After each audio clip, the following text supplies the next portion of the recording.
Oh, Not I'm going live to yet? share that. I'll be able to see.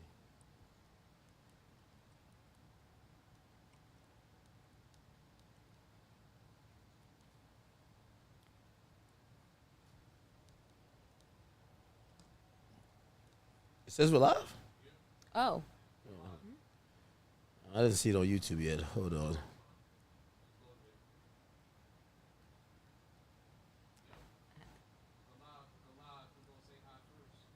Oh, Peace, peace. I see us on here. Everybody's like... Peace. Shout out to academics, man. Thank you for having me back on. Shout out to Lauren Conlon. All right, we good. We live. Yay. We live. This is They the was crew. saying you were crazy. This is the crew. Hey, I was reading the comment section. Everybody in the comment section, y'all gotta apologize to my man Unc, man. Y'all gotta apologize to Sean G, man. Yesterday, I'm reading the comments and it said, I ain't gonna lie, I think Unc a little bit too emotionally invested in this. He's not calling it fair. He's like, he's not telling the story. Diddy finna get railroaded, and today he's acquitted of the most serious charges. They only gave him the prostitution charges, and now you look like you're Oracle. I'm serious. You look like the Oracle. Now, to be fair, I did predict that, 2 out of 5. I thought it was a weak case. Me personally, I wasn't that convinced by Cassie's testimony. Mm-hmm. I think that not being there in the courtroom, though, seeing a pregnant woman waddle back and forth every time and kind of cry and doing the whole charade and talk about 11 years and some things, maybe, again, I'm outside the courtroom and also I'm a man, but I know how it could tug on someone's heartstrings. Hey, I was 19. I wasn't that seasoned at sex. Taught me how to do fellatio. He taught me this. He gave me that. He isolated me here. I could see how that could probably play in the minds of people who would say, well, that's a victim of some sort. Mm-hmm. Me, I chalk it up to a very toxic back and forth relationship. They both were cheaters. They both were abusers. Obviously, we're not equating it here. We're just saying that there was a lot of back and forth stuff. But watching that video in the Intercontinental Hotel, which was, honestly, that's exhibit uno, right? That's no matter what they're trying to prove. They're trying to prove drug possession. They said, look at this video, Cassie getting beat. They try to prove everything they try to prove. That's exactly what they did on their closing argument. Exactly. So when I looked at that, I said, Cassie's a victim of some sort. I don't know victim of what. Obviously, the conversation was victim of domestic abuse. I think not. Sean agrees with that. She 100%. is a victim of 100%. domestic violence. 100%. Like she is. Yeah. Assault. Exactly. Not higher than domestic violence. Yes. Assault. There you go. She got assaulted. Aggravated assault. You She can got say assaulted. that. Yes. But this question also goes into manipulation, right? Yeah. So, I don't know if you guys have followed, and this is an international case, the case of even Andrew Tate. He's charged with, sex trafficking, human trafficking, everything like that. And basically, Tristan Tate.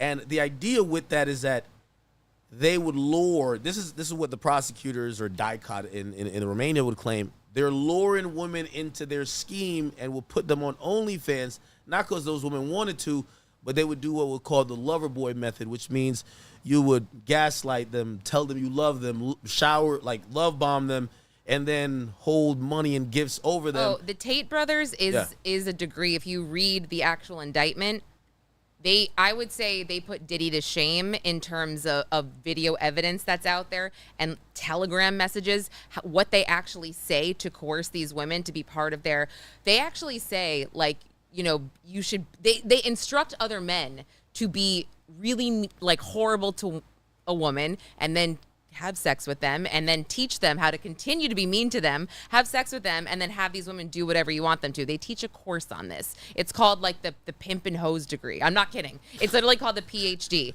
I have dug deep into the Tate brothers. There have been content creators that have taken their own lives, possibly connected to the Tate brothers. That is very serious, and that is actual trafficking. But let me ask you a question. It is. But all of that is still based on this idea, which if we look at this Cassie case, it's the same thing, right? No, I don't think so. Diddy's in a relationship. It's granted, a lot of those women with Tate and his brother believe they were in relationships too. It's all about manipulation. So this idea with Cassie, why would we ever think she was sex trafficked? Cassie literally was telling us that she was stuck in a cycle. She was beholden to a man who controlled her finances. she was scared of him physically, and he basically would manipulate her that she wouldn't leave. Because the idea that everybody kept saying, 11 years, why don't you leave? Was the door shut? Was there cuffs on the ankle? This was a common sense verdict. I mean, we talked about this. 8 men on the jury. Men, you are creatures that if we tell you something, like a female, you say, what's wrong? And we say nothing, generally you're going to be like, all right, nothing's wrong. And you're going to walk away. Even though inside we're like, ask us more, something's wrong. If Cassie is telling him she wants to do it in these text messages, in these emails, whatever, and this turns her on, XYZ, these men on the jury are looking at that and they're like, oh, well, she wanted it. Simple as that. It's the common sense verdict, in my opinion. And like, I feel like a lot of people are disappointed in the verdict that are abuse survivors, and I feel for them. I do. Sex trafficking survivors. However, he was not on trial for being a scumbag that beats women, right? That was not what this trial was. So, and also I think, I definitely want to have some reverence to like all women or all survivors of abuse out there, but yeah, y'all can't pick the biggest freak and just say this is y'all representative. Like, some of y'all have really gone through some trauma. Right. Cassie and Jane Doe is just not the ordinary people who were victims.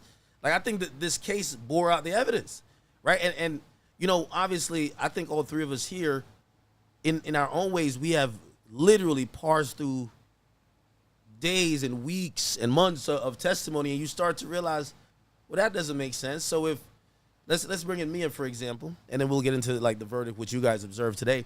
Like, say Mia, for example, be like, well, if you say he sexually assaulted you, why would he say, if you don't call me back, I'm about to tell your best friend that I sexually assaulted you? That shit don't even make sense. No, it did not. So again, it comes back to common sense. But let's fast forward to today. Yesterday was almost a little bit anticlimactic, but it could have gotten there. We received notes at the end of the day, a huge flurry. You left out of here in a huge rush, but the jury ultimately did not come back with a verdict. We left yesterday, and we left off this broadcast with the thought that there could have been a verdict, but they were hung up on one charge, which was the racketeering. At the point of yesterday, and then we'll continue into today, Unc, your energy was a little bit off. You weren't feeling good. I could tell. Yeah, I was worried. I went home after leaving off of here, and then I looked at it, and I went and I pulled the indictment, and I said, if trafficking and prostitution are two of the predicate charges supporting the RICO, then he can't be guilty of both, because then it'd be an automatic conviction on count one, right? So I said, it's got to be 1 and 1, right? And hopefully it is just the prostitution, which carries the lowest sentencing guideline. And maybe they were hung up on the bribery, the drug possession with intent to distribute, the arson, the obstruction.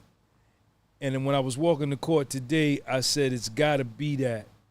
And I said, if they come back with a not guilty on the RICO, even if they come back with guilty on the prostitution, it'll still be a good thing for them. But I want to say last night I also went home and researched the subpoena. Cassie was, her phone and everything, her memoirs was subpoenaed by Puffy, by the defense.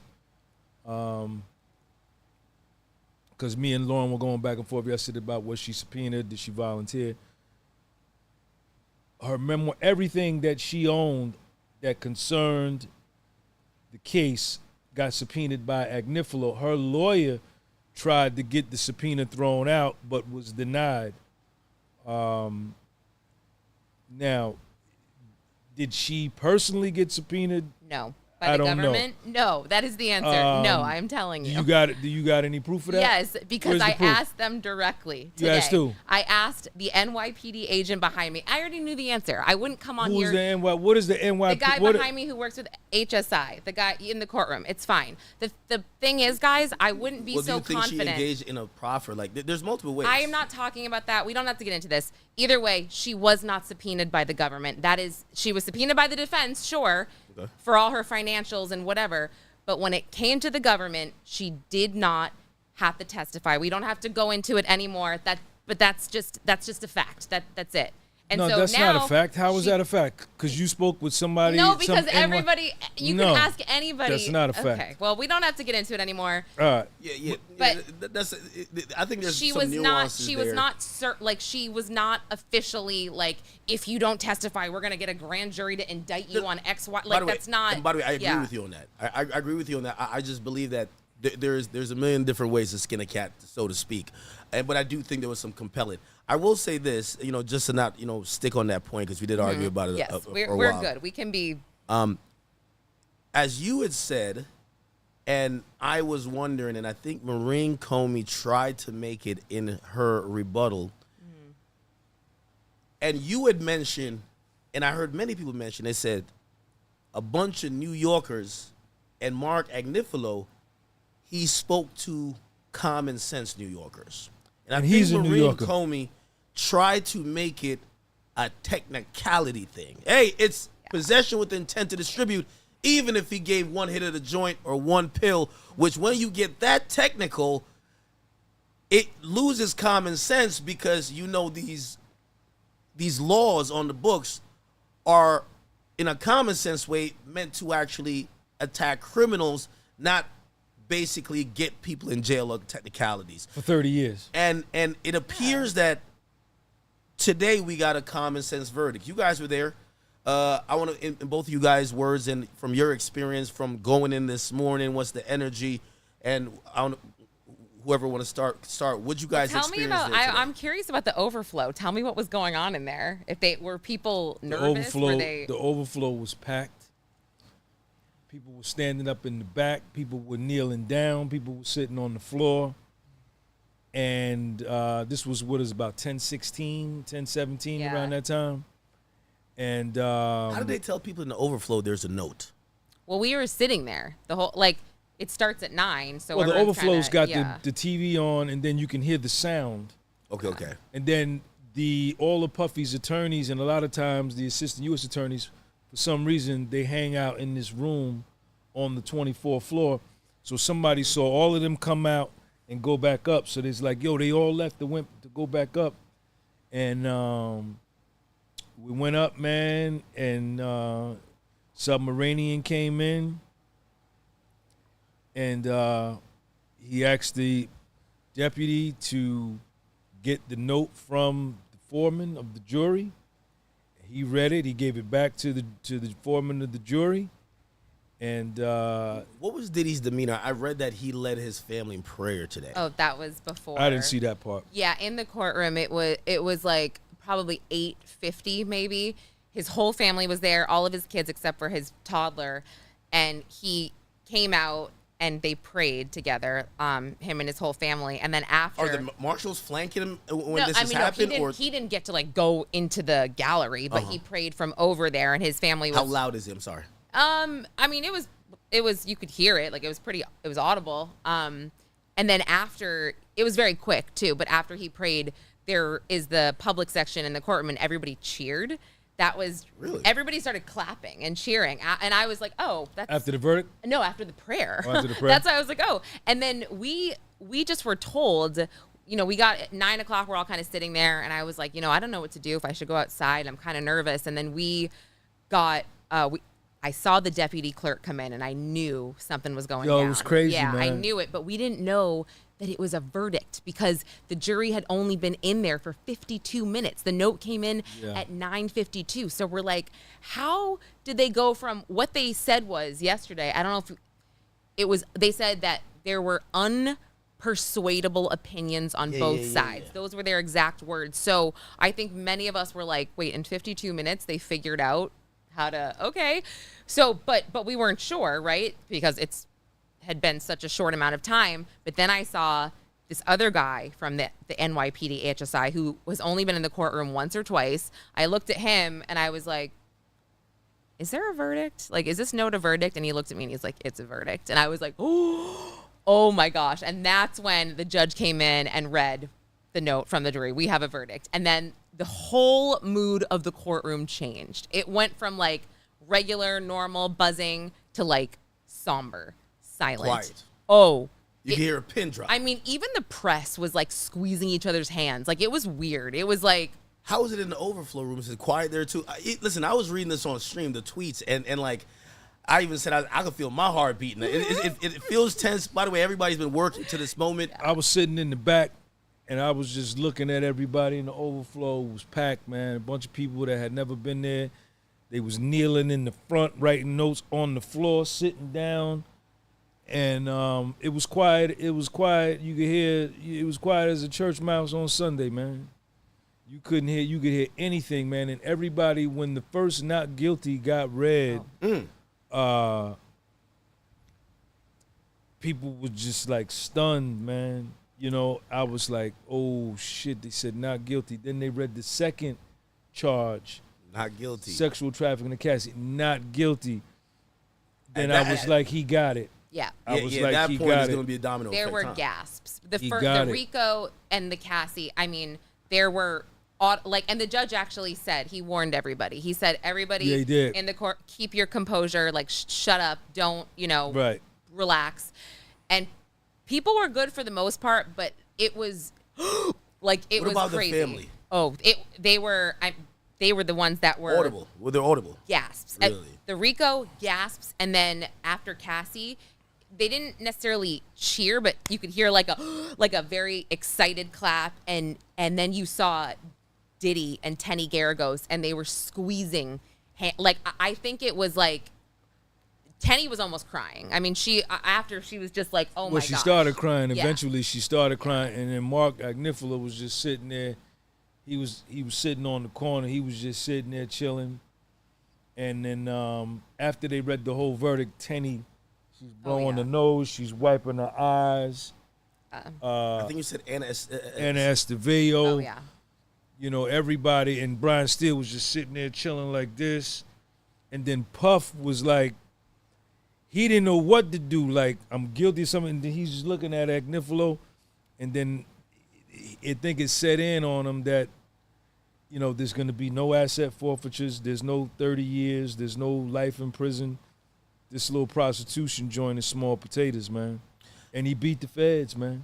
Yeah, I seen yesterday and I think that's why we all were a little bit thinking that it was going to go the other way, because when they brought back the notes saying they were hung up on that first count, they said Diddy's demeanor was head in his hand, and he was kind of looking really stressed out. They said he was like looking around like he was lost, like he was almost stunned, like he was out of his mind, like maybe he was. Well, that was the biggest one. If he gets found guilty on that one, they're gonna knock him upside his head. That was the one. I mean, so I talked to some people that were present for that moment yesterday, and you get to talk to a juror? I know you were trying. The entire jury left in a black Sprinter van. I was like almost running after them. I He wore told him, sneakers today because I was like, I need to be able to run and not clomp around. He told him. You got some names though? We got to hit them up. No, they jumped in the van. Nobody got names, but don't worry, I'm not done yet. But they said yesterday that Xavier McDonald, all of his attorneys surrounded him to block him from people seeing him, and people I spoke to on the side of the government, okay, actually said to me, they're like off the record, whatever, so I'm not saying names, but they're like, it was a really sad moment. Like, what do you mean? Sad what? Like, when he found out the jury was hung on everything but the one charge, and I think this is where the mood Everybody came was from. worried. Everybody's like, they were rubbing his back, kind of, and they blocked him off. And for someone on the government side to say, yeah, it was kind of sad. I was like, geez. And then when they read off the verdict, his head was in his hands. He was going like this to the jury, thanking them. But I will say, after Mark Agnifilo stood up and basically said that he deserves to go home, he's been acquitted of the most serious defenses here. We have his passport. His plane is in Maui. He would be stupid to do anything, whatever. It was like such a high for Diddy and his family. And it was so insane, the split second that Maureen Comey stood up and said, oh, no, you don't.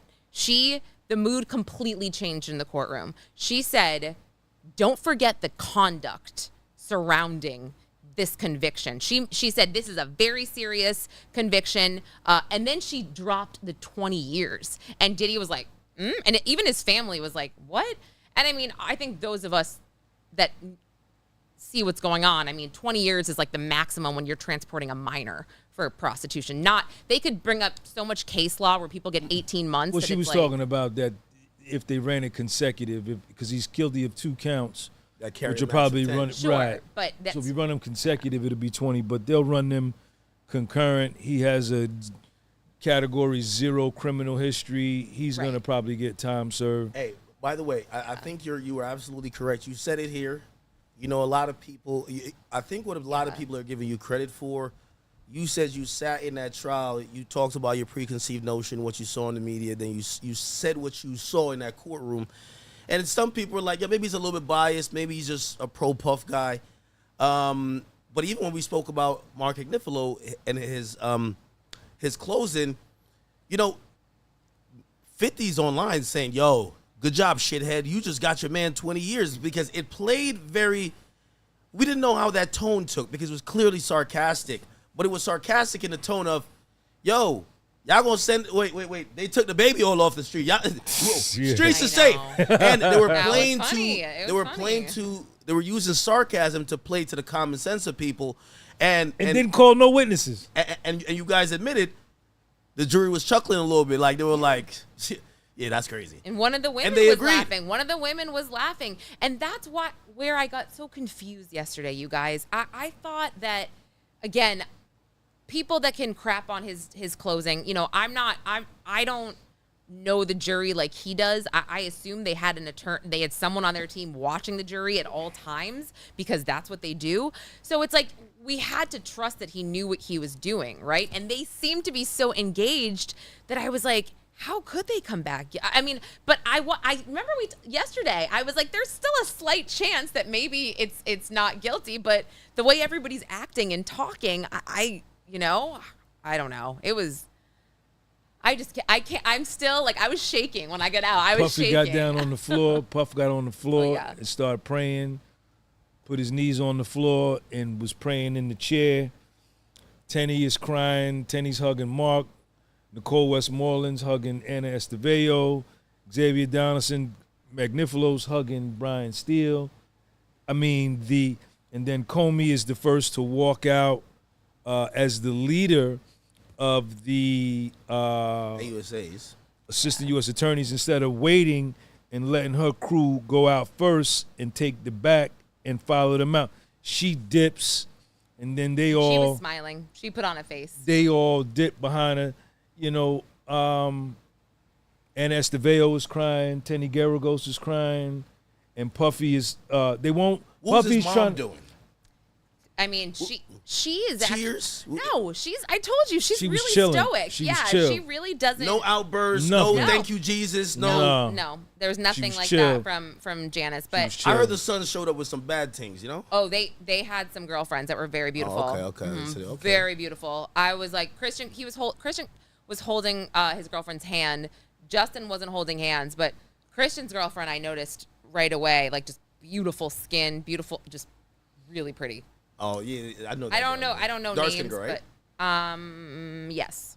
Puffy was trying to hug his lawyers, but the marshals stepped in and grabbed him and said, "No, Really? yeah." So they wasn't gonna let him do too much. No, they couldn't. No, you still in custody, right? You're still in federal custody, and then they let him out, and then when you open up that side door to wherever he goes, you could see him just going. He was happy, man. And Driscoll and Agnifilo had one of those loud pat on the back hugs. That was the first hug that happened between the lawyers. Yeah, they all of a sudden it kind of, everybody was talking and it caused you to like look over towards them because they had this hug where they're like they were just so happy after seeing them so somber yesterday, and you know everything that was just going on. It's just like everything changed. But I will say Maureen Comey it was very clear she was really not taking it as a loss. Like the way she acted, she was just like, This is not an L. This is not an L. He's got the drugs. He has drugs. This case is surrounded by drugs. Yeah, but he just got acquitted of that, baby girl. And that's what Mark said. Exactly. his behavior and his everything that she was saying to try to keep this man at MDC, and the judge asked him, said, "Puffy, you want to go back to MDC?" He said.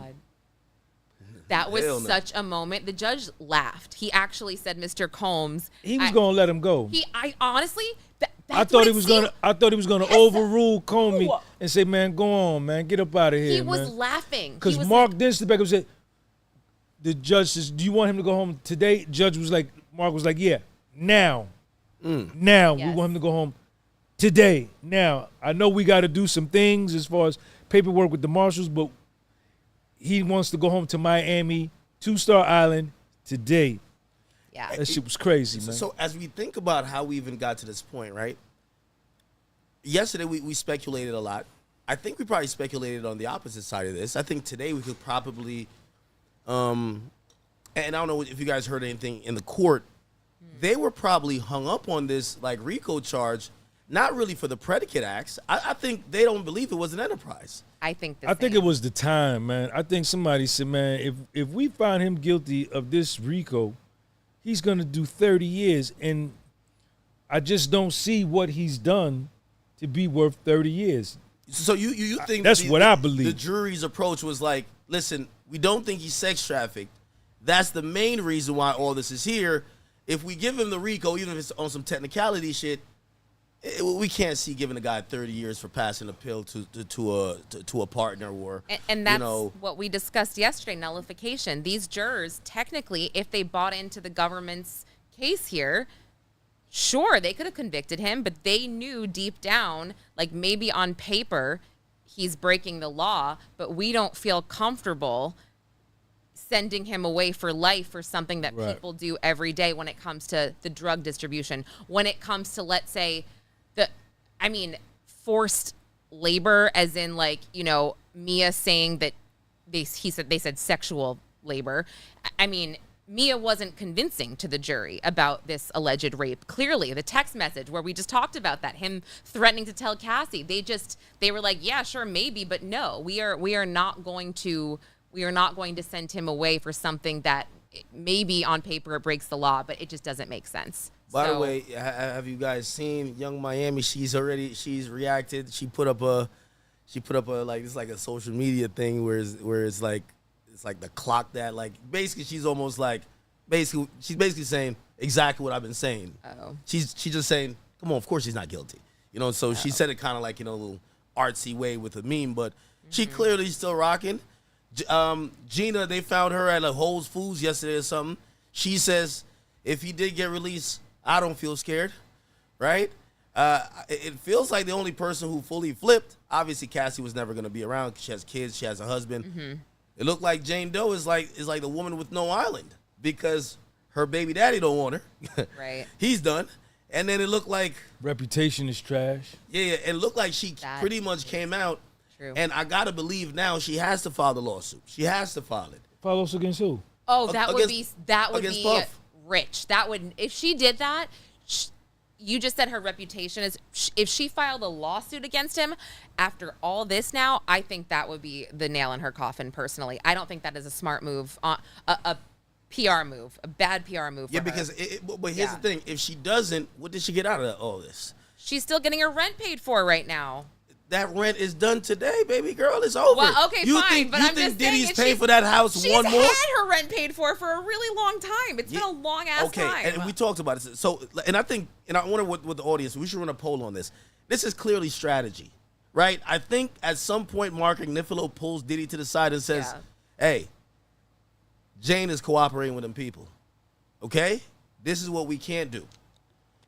We can't do anything to shuffle and mess this up to cause her to have any more of a reason to try to cooperate with them, right? She might be exposed to some things, and she's the most recent that has seen some things.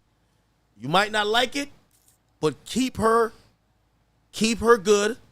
After this, you get rid. I guarantee you, is July 2nd or today or the 3rd? No, Today's July 2nd. I guarantee that rent didn't get paid this month. I promise you.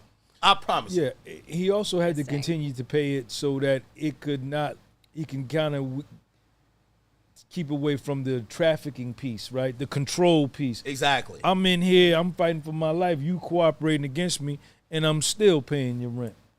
You know what I'm saying? Of course. Of course. Wait, okay. Let me ask you this question, because since you said he's still paying, why do you think he will continue to pay her rent? Well, that was my question, I guess, when we're in court and she's being questioned and the government's like, and that's your lawyer right there. Like, who pays for your lawyer? Sean Combs. And you're like, wait, the lawyer in this courtroom that you were using to testify against him, he is paying for? I mean, it's kind of like, yeah, we're asking ourselves, why? Why? It makes perfect sense to me.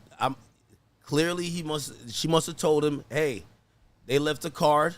I got to go talk to these people. Diddy's going to say, I'm going to get you a lawyer, right? The lawyer probably goes down there. He's going to represent her best interest. He's going to talk to her and say, hey, they're kind of lightly putting it like you might be a co-conspirator. We might have to work with these people. She actually went through 2 lawyers. She actually talked about that. She hired one. She got rid of that one. And then she got another lawyer through Diddy, I'm guessing. And that was part of the questioning. Like, wasn't both through Diddy? Maybe, but like she got rid of the first one. And then they kind of asked her, like, you know, does he have anything to do, or did he influence your testimony at all through this lawyer, et cetera, et cetera? There was a lot of questioning around that. I do recall, because it was just such a weird situation, you know? It was just so odd. Well, it's odd. I don't think a lot of dudes would do that. Do what? Pay the rent, keep paying the rent, and keep paying the lawyer. And you understand, testifying against me to send me to prison for 30 years? Nah, I understand that. I think it was all strategy. No, it's completely all strategy. 100% strategy. Like, that's the lawyer You're saying saying on Diddy's side strategy. Yeah, no, of course. Okay, 100%. Yeah, right. 100%. That's the lawyer saying, listen. I mean, it made him look better than, like, right. Like, it made him look not bad. How could I be trafficking you, and I'm in here, I'm not having sex with you, but I'm still paying you rent? I guarantee they had a conversation early on while probably the grand jury was convening, and they were saying, let's think about the people you haven't talked to in a while. Let's think about the people you have employed, and let's think about the people that might flip. Hey, do you owe anybody money? Because these are reasons they might want to cooperate. If you're paying them, even though you can't continue the business of Sean or Combs Enterprise and Combs Global, do not stop paying people. How much money do you have in the bank? Let's liquidate a couple things. We got the war chest. And he still got his plane. He still got his plane. He was trying to sell his plane at the outset when Agnifilo replied to the indictment with his letter motion. He was taking bids for his jet to sell it, and I think what he ended up doing was just chartering it out, making money. They said he made like over $4 million in the last month. Really? Chartering out his jet, so that's probably paid for his attorney fees. So he still got his plane. I spoke to this morning. I can't believe this dude beat the feds, man. I know. I spoke Puffy, listen, y'all. Sidebar. Puffy beat the feds. Listen, Grammy Award winner, Broadway actor,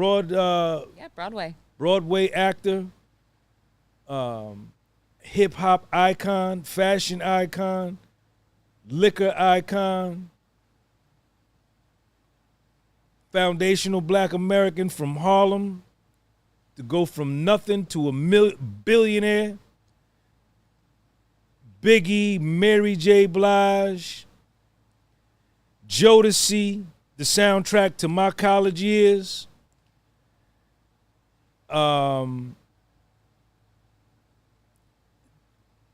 Nice looking guy, I'm not a gay man.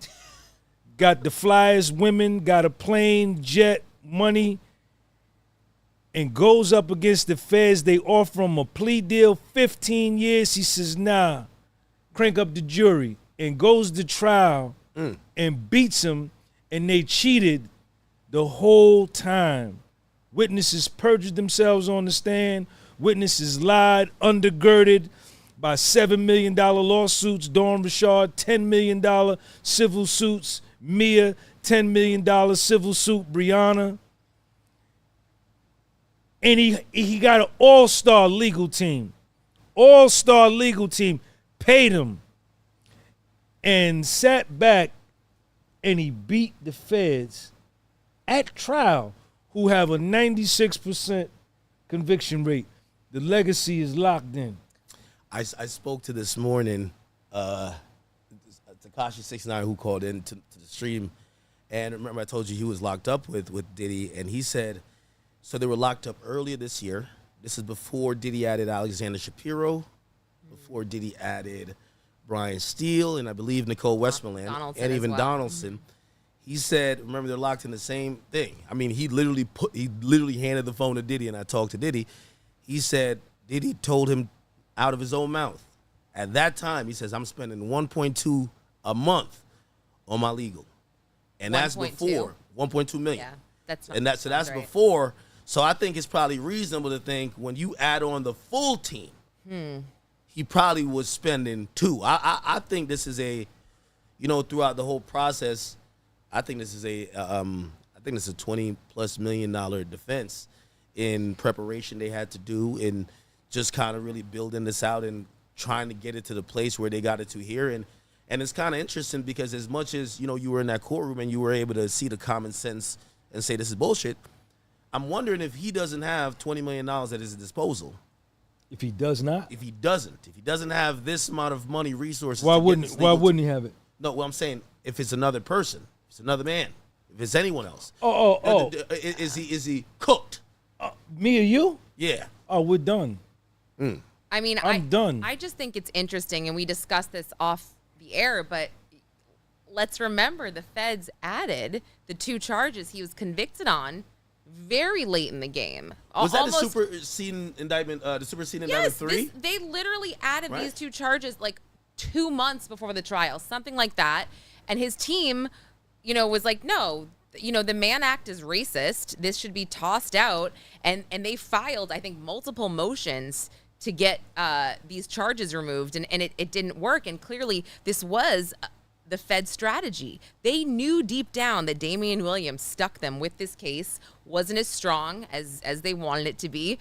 They knew they'd probably get, think about it. They had all of the evidence, right? From Cassie, from Jane at that point. They knew that was a slam dunk because it was tangible. And they didn't even they didn't put up a defense. They said, we ain't got to call Isn't nobody. That funny? That's crazy. Think about how people were saying how crazy that was. Yeah. They're not calling a defense. On a political level, I know you're heavy into the politics. Who do you believe takes the fall or takes the culpability? I know Maureen Comey's putting on a strong face, like, nah, this is a W. Does obviously, Damian Williams, he's not currently a U.S. attorney. No. But does he ultimately take the blame for coming with this case, or is it the lead of the AUSAs, which is Maureen Comey, who a lot of people thought that she had high prospects and even political aspirations because she's a daughter of former FBI Director James Comey? Who do you think gets blamed for this? I think people don't realize that this administration, like Trump, Kash Patel, Pam Bondi, they have nothing to do with this. They don't know anything about this. I don't mean they don't know anything about it, but they don't have any skin in the game. They weren't, banking on this guilty verdict. I think that, unfortunately for Maureen Comey, she was the face of this, and she will take the heat for this. And I think that if people dig a little bit deeper, they will understand and peel back the layers here. It wasn't necessarily her fault. She did not start this investigation. She was given this investigation, but she'll take the fall for it for sure. I don't think Maureen Comey gets the blame. I think this is Damian Williams 1,000%. I think that them assistant U.S. attorneys were put into a fight that they were already at a disadvantage from the beginning, because all of your witnesses, the majority of them, the key witnesses, got on the stand and lied. I think that Damian Williams is directly 1,000% responsible for even bringing this case. That this is on him, this is on his jacket. I know he's no longer the assistant U.S. attorney. And then not only did Maureen Comey and the 6 U.S. attorneys, look at who they had to go up against, right? These elite level all-star attorneys with damn near unlimited resources, like the government too, do everything. That's a good point. Do everything. a lot of things that Puffy was able to uncover and his team was able to do, they kept the pressure. The assistant U.S. attorneys could not rest not 1 minute, man. If it wasn't Alexandra Shapiro on their ass, it was Mark Agnifilo. Then you got Jason Driscoll, who can go into the laptop and pull up a case and tell you the case, the citation, the page numbers. And he looked like a kid, right? You're like, who is this kid? He looked like a sixth grader. I thought he was an intern at first. But when it came down when they needed some shit to be said, Jason Driscoll could go in that motherfucking laptop and pull a case up. And the judge... But he was a case law guy. Alexander Shapiro was clearly the appellate lawyer, they work raised for the issues, same, preserved the record. Shapiro and Driscoll work for the same firm. Right. But I mean... It's Alexandra's firm. Yeah, exactly. But you could tell, this kid, there was no stuttering, there was no ums, there was no you-knows, no filler words. He was just like boom, boom, boom, boom. Going head up with Maureen Comey. Yeah. Your Honor, what she's saying, it has nothing to do with what we're doing. Your Honor, if you look on page 537 and 538, and Maureen Comey, all his 6 U.S. attorneys, they trying to get it together, and the judge is telling him he got his computer. What page you said that was again? What? Hold on, let me look it up. And then whenever they said anything, this motherfucker was ready, man. Jason Driscoll was man, he mean, man. He came out of nowhere. I was mean. like, who is this guy? Like, mean. He didn't talk until like the middle of the trial either. So we were all like, huh? Like, mean. And he never cross-examined anyone, right? No. Neither did Shapiro. They had the U.S. attorneys could not rest, right? They could not rest, and I don't think a lot of them had the trial experience of a Brian Steele, a trial experience of a Nicole Westmoreland or a Mark Agnifilo, because most of the times the feds, they take pleas, right? It's different to be in boots on the ground in a trial, and maybe you got a defendant who's got one lawyer that he's paying them $10,000 or $20,000, but here you got 11 lawyers, elite level, Tenny Garagos, fixing her hair. She's doing the cross-examination, putting the bun in her hair, asking questions. But you know what else it is? Shit was crazy, man. They are this team that they kind of defy the image of defense attorneys who a lot of people think of, like Alan Jackson, who defended Kevin Spacey, Karen Reed. He comes across as this slick LA guy.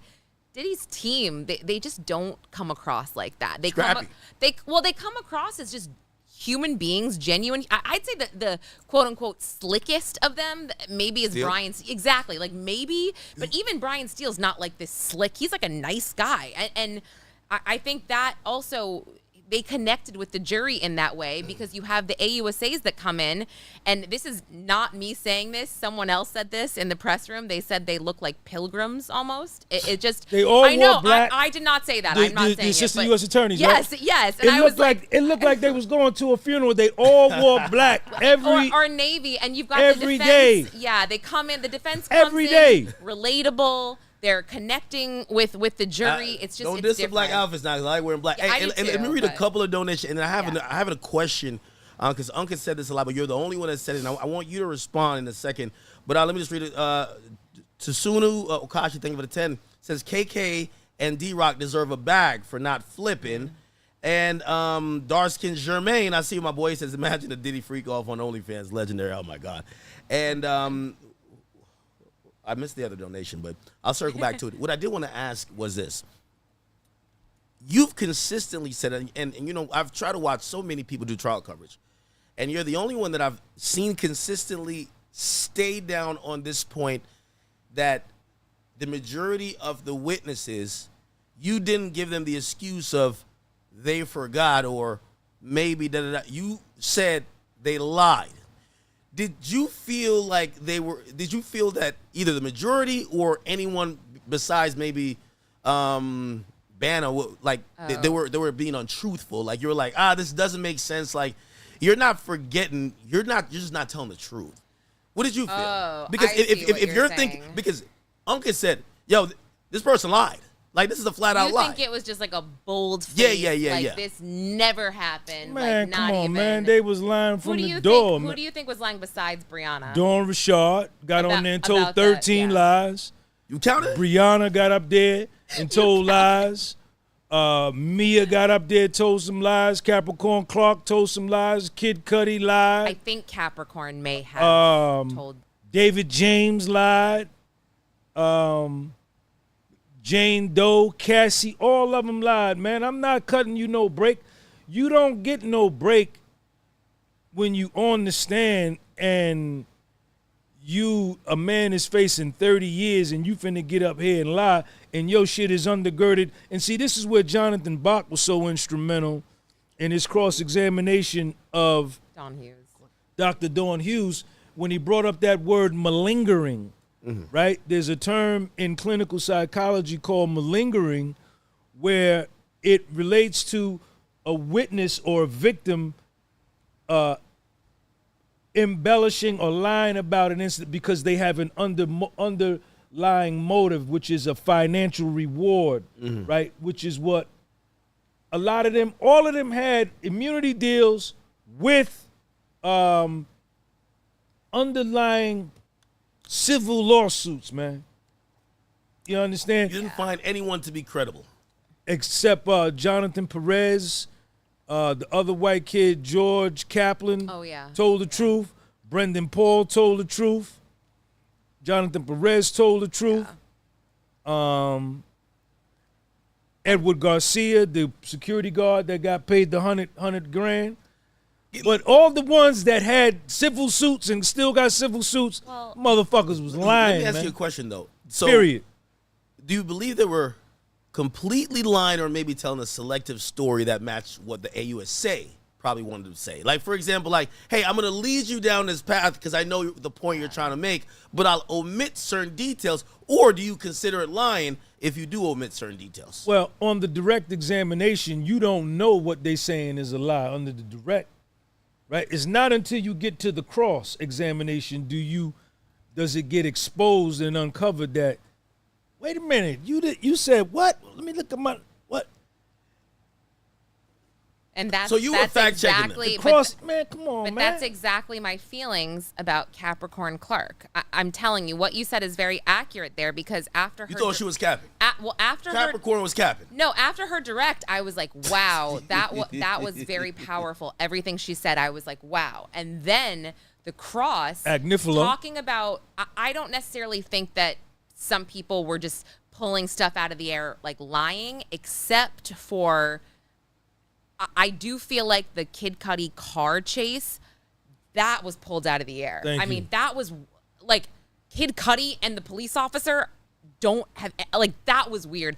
And during Agnifalo's closing, he read the transcript of her saying the most intricate details of the roads they turned up and the roads they went down during this alleged car chase, and then it never happened. I mean, what? That was super weird. And to me, her cross there, I was like, well, I thought she was credible, and now not so much. Not gonna lie, the one that said they were held over the balcony like this, and I was thinking, and then Puff threw them like that. I said, man, Puff, it must be the Hulk. I don't know. You got to be the Hulk. You hold them over the balcony with your forearms. You lift them back up. Apparently, this person was like 135. And just throw them like it's Deontay Nash also said that he got mad at him at the Vanity Fair party, and he actually said on the stand, and it's like you try to picture this, I guess, because he's like, he comes up to me and he picks me up by the, holds me up by the shirt, and you're kind of like, so at a Vanity Fair party, does he just do? I don't know. I mean, I have no idea. I'm not in that life. I don't know the lifestyle. But like, if somebody saw him do that, would they say anything? Would they walk away? Like, not his, not his security or his assistant, but like a party goer. If he's lifting somebody up by the collar, shaking and threatening them, like what do people think about that? What do you think Cassie's feeling today? I think she put out a statement. Actually, I'll look it up. You guys know I love Cassie, so let me look it up, okay? No. Yeah. You know you love Cassie, but do you believe Cassie is feeling that there is justice? Because, again, remember, even going back to her original statement, Cassie never, ever claimed she was sex trafficked. She claimed she was a victim of domestic violence. So after seeing that she is getting some justice because Puff is guilty of prostitution in regards to Cassie and others for that time period. If do you think she's saying that is the justice and the appropriate justice for I went through, or do you think she now reflects I got sex trafficked? Do you want me to read her Yes, statement yes. from Doug Wigder? So he was outside of the courthouse, and he said, this entire criminal process started when our client, Cassie Ventura, had the courage to file her civil complaint in November of 2023. Although the jury did not find Combs guilty of sex trafficking Cassie beyond a reasonable doubt, she paved the way for a jury to find him guilty of transportation to engage in prostitution. And he went on to praise Cassie's mark on both the entertainment industry and the fight for justice by coming forward with her experience, highlighting her exemplary courage and unquestionable strength. And then he said, this case proved that change is long overdue and we will continue to fight on behalf of survivors. And then he also added Cassie is in a, quote, good place and, quote, pleased that her ex is facing substantial jail time while being held responsible for 2 federal crimes. I put those in quotes because page 6 put it in quotes. Cassie, get up out of here, man. Get up out of here, Cassie. You got on the stand and you testified against your friend of 11 years in front of his mother and his family, a man that helped you. And you got on the stand and he was facing 30 years to life, and you cooperated with the government against him. Get your ass up out of here. Did Cassie ever come across like maybe a slight bit on, like, again, she obviously cooperated. Gina didn't come, Cassie. Gina didn't come. Hey, Cassie, Gina didn't come. Shout out to Gina. Gina was at Whole Foods. She was jealous of Gina. Oh, yeah, she was. Oh, that was not Gina didn't come, a secret. Cassie. That was not a secret. Cassie was very open about being jealous of Gina. Same with Jane. And they Kim all were. Porter. They all were jealous of Gina. think Gina must really, I don't know. What's Diddy your thoughts has a on soft Gina? spot for Gina. Gina, hey, Gina, you money, girl. Young Miami. You money. Jane Doe, I don't know what you finna do. Bad work. I don't know what you finna do. Your stock done went down to Dollar Tree level. Your stock is at Dollar Tree level. For all of the care and compassion that you have for Cassie, why not that? Why none of that for Jane? No, it's not that I don't have it's not that I don't why know did how it to move you the same way? Well, I don't know how to relay it. I mean, there were elements of Jane's testimony where I did feel like she really loved Diddy and she was hurting inside. There is no doubt about that, right? But again, we're in federal court, right? So it felt like we're listening to, again, just somebody having relationship issues and having this struggle.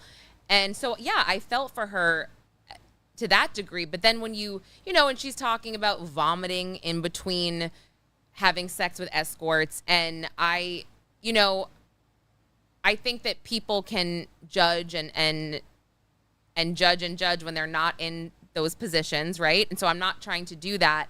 It was just very obvious to me that she was different than Cassie in terms of really being transactional and openly saying that she was jealous. She was just a sex worker? But no, I mean, she openly was saying that she was jealous of Young Miami getting a car, of getting like Chanel bags, and then she would be like, yeah, well, I'm the one. It was kind of like, I'm the one doing the freak off, so like, why don't I get that type of thing? That's what it sounded like, and clearly the jury probably saw it the same way. Watching. Young Miami got the Chanel bag, and Jane Doe got the Bottega bag, and then Bottega is not Chanel, right? It is not Chanel. Who crossed? How much a Bottega joint cost? It's like $2,000. Chanel's really? up Okay. $7,000. Tenny asked her, well, how much does a Tenny? See, Jane Doe, when you talk about Young Miami, you might as well get ready. She finna pull her pistol out and start shooting.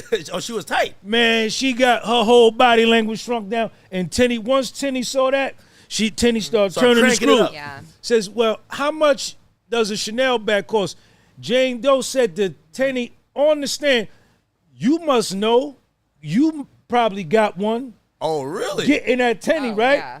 Oh, she was getting a little sassy on Yeah, it. with You don't Tenny. remember that? It was With- so with- crazy. I don't know how to play that. With Puffy's lawyer. So Tenny Bob the Weave, the Tenny came back and says, well, how much does a Bottega Tenny bag goes, cost? actually, I don't. Like, she was so like, I don't.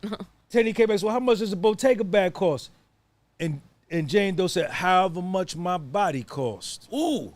She said, yeah, how much is my body worth? And then... Which means that if you want some of this kitty cat, you gonna pay. And you know, You there gonna was... pay. She, literally, after that, the judge scolded On Jane. the stand. Scolded Jane on the stand. Yes, she did. Yes, she did. She got scolded. The Judge Submarinian told her, he said, excuse me, and she looked up, and he says, listen, you can't be disrespectful like that in this courtroom. You have to have some level of decorum. And she says, okay. And then what? Then she asked for a break. Then she asked for a break. Then Jane Doe says, sidebar. Yeah, She basically. called her, Jane Doe called her own sidebar. Yeah. Jane Doe said, I need some time. Sidebar. So wait, so she was... She up there fake ass crying. Hey, Jane Doe, get your ass up out of here. No, I He think, beat the I think feds, she had, Jane So Doe. she had was so feelings, triggered by Young Miami. But Oh, she man. had her own feelings. But my point was the way that she acted, it was almost like, well, I guess I'll do these freak offs because, you know, maybe I'll get the bag. Maybe I'll get some, because that's the way it came across. But yeah, I of course I She was felt doing bad. freak offs like, to be on yachts and stuff. Yo, that's some desperate well, shit. I don't necessarily know if that's why. She wanted to but do did it for a come Turks across, trip. I remember she was mad about the Turks trip, Yes. right? Oh, man, she took pictures. Puffy gave Young Miami a bouquet of flowers. Yeah. She screenshot it, Yeah. sent it to Puff, and said, hers is bigger than mine. What? You ain't give Yes, me no flowers yes, like that. Yes. And then you got her the diamond necklace and the bracelet. You only bought me the bracelet. Mm-hmm. Get your ass back here from that trip with her. Puff cut the trip short and flew back. Did he? Yeah, Oh, he did. yeah. Oh, yeah. Yes, he did. Totally. Yes, he did. Mm-hmm. But why did he cut the trip short? Because Jane Doe told him to come back. Did he get her the necklace as well then? The Van Cleef, I don't know. I think. He got her a Van Cleef. Oh, it was a Van Cleef And then thing. Tenny brought that up. She's like, well, he got you Van Cleef. That was just such a funny exchange. The minute Young Miami posts something on Instagram, goddamn Jane Doe was on it. She knew. She She was a Man. screenshot queen. Man, shout out to Carisha in South Florida, Dade County. Oh man. She was jealous of Young Miami. Oh, she had him boy. hot and bothered, huh? Ooh-wee. And who else? What was the other one? Gina? Gina. That probably helped Diddy though, She right? was jealous Yeah. of Gina. Because Diddy's lawyers got to frame it in a, Oh, yeah. this is just a jealous woman. This is not sex Well, trafficking. yeah, Right. because they This Exactly. is a transactional woman that Exactly. is just jealous. They Exactly. framed Cassie like, oh, you know, Cassie couldn't leave because he controlled her career, XYZ. Well, Jane, Jane, okay, if you don't like it, then he's not holding you hostage. He never I'm not saying the one time doesn't count, but he didn't put a hand on her for years and years and years. So there was technically no force, right? I mean, they watched their movies Did she together. get mad that Diddy, because I'm going to be honest with you, the first and only time I ever knew they were together, I think she had posted something, then 50 posted it, and then paparazzi called him another time. Was she upset that Diddy was doing interviews with Young Miami? Diddy was openly posting Young Miami. Yeah. Of She wanted to get course, clean. she was so jealous. He wouldn't Yes. let her post nothing with him and her. Yes. Oh, I would think it would be the opposite, that maybe she wouldn't want to post it because she has a famous baby daddy and she doesn't want to mess up that child support money. She took a picture of them out to eat one time and posted Yeah. it. He made her take it down. Don't you Yeah. post that. Take it down. Oh, and by the way, in 12 minutes, he will be back in court, and I believe the judge will rule whether or not he can be granted the $1 million bail. Why not just give the same package you gave before? Like, just get out of jail, man. Hey, take the 50 again, man. Just let me out of jail now, man. Because honestly, if he gets out, I really don't think he returns back to jail. I think what's gonna happen whenever sentencing comes around, they're just gonna give him time served. As long as he doesn't, and I think they're gonna be on his ass to see, hey, is he back on the 2C? Is he back on the free calls? But if he's stayed, it's gonna take about like 3 months for a probation report to see what his sentence should be and figure out the sentencing time. If he's up in Star Island, no problems, doesn't do anything, and they don't find more guns, prostitutes, or whatever else, I think that Judge Submarinian, such a fair judge, I think he's gonna be like, I'm not gonna give you 6 months, or like, yo, time served, man. Well, Maureen Comey, she's on when he gets to 2-Star Island, the probation officer either is going to come out to 2-Star Island and interview him and do an inspection, or he's going to have to go to the District of South Florida, check in with a probation officer. And you're right. If he does everything right, it'll be to his credit. But you can best believe that from Maureen Comey's comments today in the courtroom, she's going to be asking for the high end of the guideline range, which is 120 months. Is she grasping at straws trying to get a on face value win, maybe even if it's, he got 5 years, right? Because I think there's almost like what did he get sentenced? And if his time served, it just looks like a blanket win for him. If you got him 5 years, right, you could at least hang your hat on that to say, hey, some of these witnesses didn't show up. He ain't doing no 5 years. I've got the letter here. I'm on the docket. I have Alexandra's letter, which will be read. And oh goodness, there is a letter by victim 1 that was sent to the judge, which that's Cassie. My goodness. Isn't that her lawyer wrote it on her behalf, right? Let me see. Well, let's see if is it long or it's pretty short. Yeah. It just says, they respectfully request that the court deny Mr. Combs to be released pending his sentencing on his 2 convictions under XYZ pursuant to the Bail Reform Act. Detention is mandatory post-conviction on these charges, and Ms. Ventura believes that Mr. Combs is likely to pose a danger to the victims who testified in this case, including herself, this is the girl, Cassie. well as the community. We thank the court for its time and attention to this matter. Deontay Nash wrote a letter as well. Yeah. This how you getting down, Cassie? You doing it like that? Oh, boy. All right. Sorry, right. Sean, oh my gosh. Who's going to deal with you going forward? I got to save this letter right now. Oh my gosh. She's married, so, you know. Yeah, well, let's see. Who she's else? going to have to stay. Let me see who else. This how you do your friends, Cassie? Letter to victim 1, and then there's, there's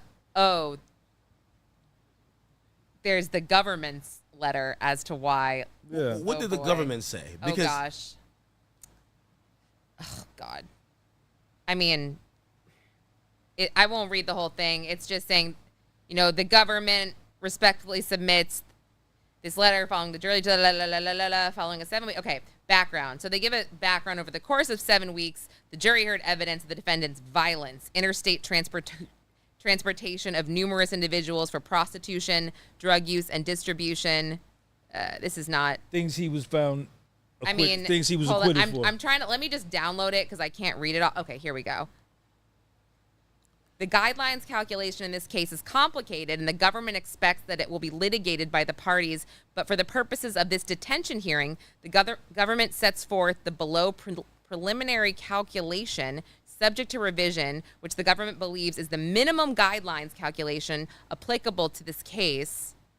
So they cite a bunch of case law, and they say because the offense involved more than one victim, Chapter 3, Part D is applied as if the promoting of a commercial sex act or prohibited sexual conduct. Okay, blah, blah, blah, blah, blah.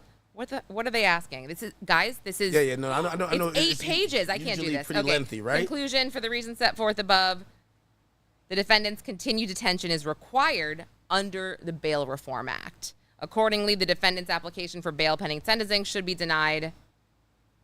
And then Shapiro sent her letter in. I mean, I can post all these on Twitter, but 8 pages. I just want to see how long the defense's letter is, because 8 pages is. It's going to come down to the Judge Submarinian. He's going to make the decision. He can overrule all of that, and he can say go home. If he denies Puffy the right to go home. Oh yeah, the defense is 6 pages. I don't believe he's going to let Diddy go home off the fact that I think he's a fair judge, but he's a give and take judge from what I've seen. He's a judge that when he gives a little to the defense, I think that's true. He gives a little to the prosecutors, and he tries to do that. He tries to do that to kind of maintain fairness. I think after the verdict was read, I think the prosecutors are desperate, and he knows they're desperate, and I think he wants to be fair to say, yeah, this was a whole lot of bullshit, but we're gonna give them a little. Hey, you're gonna have to wait 2-3 months. You walking out of the courtroom today, it's. Agnifilo stood up in the courtroom and told them, Your Honor, this man was tried and he was acquitted, right, of one of the most serious charges on the books that would have given him life in prison. The jury gave him his life back. The SEX trafficking, he was acquitted. The two most serious charges that could have landed him in prison for life, that the jury of his peers found him not guilty, gave him his life back. His family is here. Any 3 or any 5 of them can sign a $1 million bond. Oh, do you want me to read that? And that he... That's in their letter as well, too, right? I just got to the last page. He will come back. He does not pose a flight risk on the whatever conditions you want, that he remain in Miami, L.A., or New York, pending sentences. Let this man go home to his family. So the proposed release conditions are a $1 million bond co-signed by Sean Combs, his mother, his sister, and the mother of his oldest daughter. That's Sarah Chapman. Mr. Combs' travel will be restricted to the Southern District of Florida, Central District of California, and the SDNY to attend court and meet with his counsel, as well as the Eastern District of New York or the District of New Jersey, to the extent that his travel to and from New York involves an airport in those districts. Mr. Combs' passport surrendered to pretrial services, drug testing as ordered by pretrial services. That's big. I did believe that he is a drug addict. I do believe that. And then all other standard conditions of pretrial supervision. Hey, by the way, prophetess, thank you for the 10. She says, God showed his grace, love, and mercy. Those women were greedy and weren't forced to stay. Jane was disgraceful for lying. Accountability, ladies. And men, beware. By the way, this is a woman saying this. She says, free that man expeditiously. Cassie, please sit down. Oh, I mean, I don't agree with just dragging everybody. That's the women. And I know that everybody sees things differently. I think feel like there's some women Cassie, I just don't like the beating. You know that. No, of course. But I really think don't. some women do look at this case and said, was there some abuse? Yes. But what was charged here is conduct that you guys were consensual to, and you guys kept going back despite other things because of the bags, the trips, the yachts, this luxurious lifestyle that I think the regular woman, that's not even the reality. Like when Jane Doe is saying, why I ain't get the Van Cleef bracelet? That's not a regular woman's even reality. That is not my Yo, why am I not on the yacht? Yeah, why am I not in Turks? Yo, why she got the jet this weekend? Why not me? I think some people lose disconnect. Guys, I said that. How do you go away for how many days with a kid? How long did she leave for? 15 days. Like on a whim? A 15-day first date. It was a 5-day first date, and then that was you're right. That is not real life. That is not what the average, I'm not a single mother, but it's like, so I have some help, but I still would never dream of picking up and leaving like that to go. Would you agree that Jane Doe, based on what you heard in testimony and what you believe, her statements are more consistent with a sex worker than a victim? I think she's a sex worker, straight up.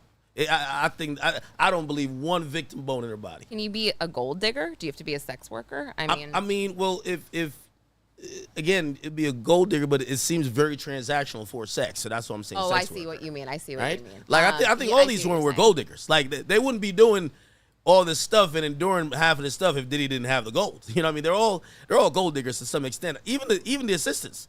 Like you have to remember, what was the one that they left, got a better job, then came back? Capricorn. They were addicted to certain things that it was not only it was only Mia about the too, money. right? Didn't Mia go work with Madonna? Yeah, but she didn't come back because she was fired.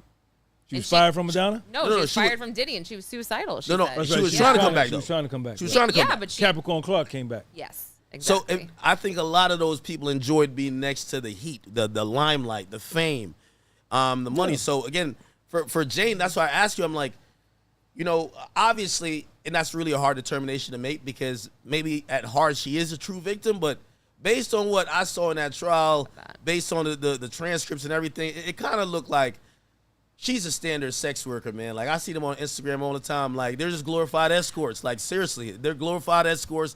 She's like a bottle girl out of Starlets, Like, do you follow? I'm just curious. I didn't really follow her before, but I did look at her Instagram after.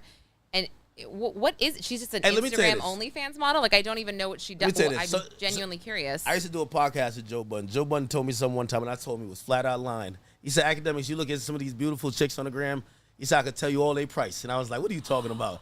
These chicks ain't selling it like this. They be like, listen, they all got a price. I don't care how beautiful they are. He said, listen, if they've ever worked bowel service, if you're wondering how they got whatever, they got a price. It's kind of a, now you can't just hit them in a DM and say, hey, I'm paying you this, but yeah, it's an understood thing. You see them with this rapper here. When he comes to town, he gets her for the weekend. It's an understood type of thing. When I realized that's Daphne Joy. By the way, can we say her name? I don't know if we can say her name. I'm not. I don't know what you're talking about. I'm not gonna say it yet. Well, allegedly, the person who was Jane Doe was also tied to Peter Nygaard. Ew. Right. Yes. That's what? the one. Yeah. She was one of his. She dated him for a while. Ew. Wait, the old dude that. Yes. Yeah. He's a billionaire or something like that. This is why they said Ye showed up. It said, yo, listen. Nygaard? She was with Nygaard. She was down there she went to Vegas with Floyd Money Mayweather. She was following around with Miss Jackson before Nelly got her. Wait, what? Yeah. It's not Bruno Mars. What's that guy's name again? They know who I'm talking about. Wait, she is no. I mean, I knew, They're looking at her. Let me not say the name. They're looking at her baby daddy to say, how did you take her serious? She been running around. Yeah, what? So again, because we don't really know. He needs to watch his mouth then, because I'm sorry, like, he's the one that had a child with her, and he's the one talking. He all was this in love shit with her. About, he was I'm just saying, on the beach like, taking photos of her doing the most, kissing her every 25 seconds. Her baby daddy was? Yeah, you don't see those photos. I don't remember this like at all. I really Jason don't remember Derulo this. was with her. Go look at her dating history. The first, when she was 19, she was a model. And she was linked to the whole Peter Nygaard scandal. And then, so the Peter Nygaard's mistress, who they called the Ghislaine Maxwell of that situation, was her best friends. They would all go on trips together, and it was rumored that they would have her in these sex trysts and all that type of bullshit that we're doing. Remember, that woman in that particular case, she actually didn't get indicted, and she just kind of moved on with it. Vaguely remember. She bounces over to Vegas. She starts hanging around the harem of Floyd. But basically, a lot of people believe that she's, in a roundabout way, she's never left that lifestyle. So when she pops up at Bear's party, it's like, you know what type of time? This is her MO. Well, you know what's crazy, And he sent her $9,000 up front. What's crazy is that, do you remember her first day on the stand? She actually is explaining how she met Diddy, and it was on a girls' trip that he paid for because he was hooking up with one of her other friends. He was already dating her. Yes, so who was the other friend? And she stabbed her friend in the back. Who's the other friend? Gave Diddy her number by the bathroom. I don't know. Do we know this other friend?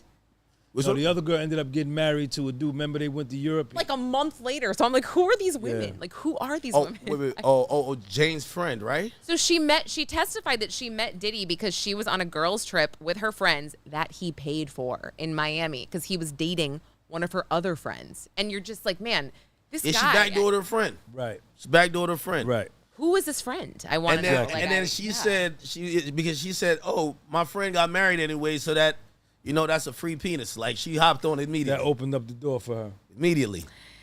Yeah. But I don't think she told the friend. She wasn't the best witness for the government. That was not great. At first, I thought she was going to be. Because I thought it showed a very transactional. I thought the Cassie thing, you could chalk it up to love, toxicity. Yes, there was violence, but love and toxicity. And if anybody's ever been in a toxic relationship, if someone told you your toxic relationship is sex trafficking, you'd be like, what the fuck is going on? Exactly. Right? But with this one, when I first started listening to this before The Cross, I said, well, Jane might fit the bill for sex trafficking. She seems like a sex worker, right? However, there is an idea, if we want to believe that one could be in financial despair and require a $10,000 a month apartment, and she feels like she has to keep having sex or doing freak offs for the allowance to keep the roof over her head, because that is part of like sex trafficking. Hey, if you don't fuck this person, you don't have a place to stay. We're not used to luxury though. Oh, I'm only fucking for the Van Cleef bracelets. I'm fucking for the necklace. I'm fucking for the $10,000 a month thing. So, you know, I think she's just a true sex worker. There's a lot of chicks like Jane Doe on the gram. Half of these chicks is like, yo, you see a BBL on the gram, they're like Jane Doe, 100%. It's just how they try to extract the money. I'm pretty sure she was just on some, hey, just pay my bills, because that's another way how they try to get it. Just pay my bills and we good. Some of these chicks would be like, yo, I'm missing out on work. I need $3,000. I'm gonna come hang out with you for the weekend wherever we going. Same shit. Jane Doe is a sex worker, man. So Like, it ain't no way she a Inner victim. City to see if there's any news about his release. I'm like so anxious. I'm like, I feel like I wasn't gonna go back today, you know, but I'm kind of a completist sometimes, but I'm like, I'm just gonna, no, it's not. If they don't get out, they got to give him his hair dye. He got to get back to form. Let him start doing burpees, some push-ups, get him the hair dye back. You get me? Here we go. Bail Congratulations proceeding to just Puff, started. man. Bail proceeding just at 5:02 it started. Okay, let's see, guys. Congratulations to Puff, man. Combs' lawyer, Brian Steele, and Jason Driscoll are patting each other on the back. Agnifilo is in the holding cell with Combs. His family is in the second row of the gallery. Oh, boy. Wow. Oh, wait. Oh, no. Okay, wait. Combs' lawyer, Agnifilo, Alexandra Shapiro, and Tenny Garagos emerged from the holding cell, still waiting for Sean Combs to be brought in by the court marshals. Okay, so nothing yet. Nothing yet. Let's see. Oh, my gosh, you guys. Diddy has to be feeling a sigh of relief. He beat the feds, man. That sigh of relief is probably worth $1 billion. He beat the feds, man. Last night, I think we both predicted, and we probably were right. Didn't sleep, tossed and turned, probably totally. sat up thinking about every possible way this could go. Did you guys see any tears? Obviously, there was emotion by him, but did you see any tears from him Today? Yeah. He stayed down in the prayer posture on the chair for about a good 40 seconds. I don't know if he was crying or not, but he got up, and then he was going to try to hug Agnifilo, but the marshal grabbed him and said, nah, nigga, we taking you back. And he tried to go back. Let me get a hug, and he was like, nah, we can't do it, and they took him out. You know, the man beat the feds, man. That's it. Nothing else to say. I am like, just keep refreshing Inner City Press because I just want to know. Sorry, I don't mean to be like. I really don't think he's gonna get out today. Man. Wait, I actually think He's that going they home. would let him He's go going to between Miami. Miami. I don't think they'll let him go to LA, but I do think they'll let him go He's to going to Star Miami. Island, go to New York, Star Island, New York. That's what I think. If I had There's to no guess. reason to hold him. There's no reason. I believe they're gonna weigh the victims' letters heavily. There's no reason to hold him. The reason why I think they're gonna weigh it is that He was acquitted of those charges, man. for the things that might include violence, but still, Cassie's a victim of the prostitute offense. And I think they might look at that and be like, hey, you know what? You know, we want to protect, like, the victim is literally writing a letter saying, I don't think I will be safe, and other victims either. And then you have other witnesses say, hey, we risked our life showing up, and now y'all about to just let this guy go. And he might look that way, even though I do think since the most serious charges are dismissed or actually acquitted, they should probably be more lenient. But Didn't Agnifilo say something to that effect in his closing statement that, like, nobody got harmed? Yeah. Well, the whole thing, like, kind of like nobody died. The police weren't called. The civil attorneys were called. The money lawyers were called. That's what Cassie he never said. called the cops on Diddy ever? No, never. Never.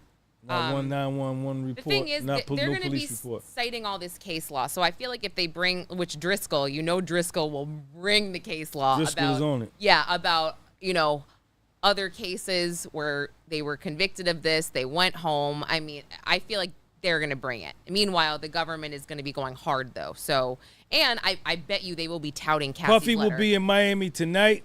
Let's see. 4th of July weekend. Oh, he got to bring the white party back. Return him to his family. I don't know about all Oh, God, that. can you imagine? He's home for the 4th of July. Like, I mean, I cannot even Yo, he got to pop out to the Michael like, Rubin what? white party.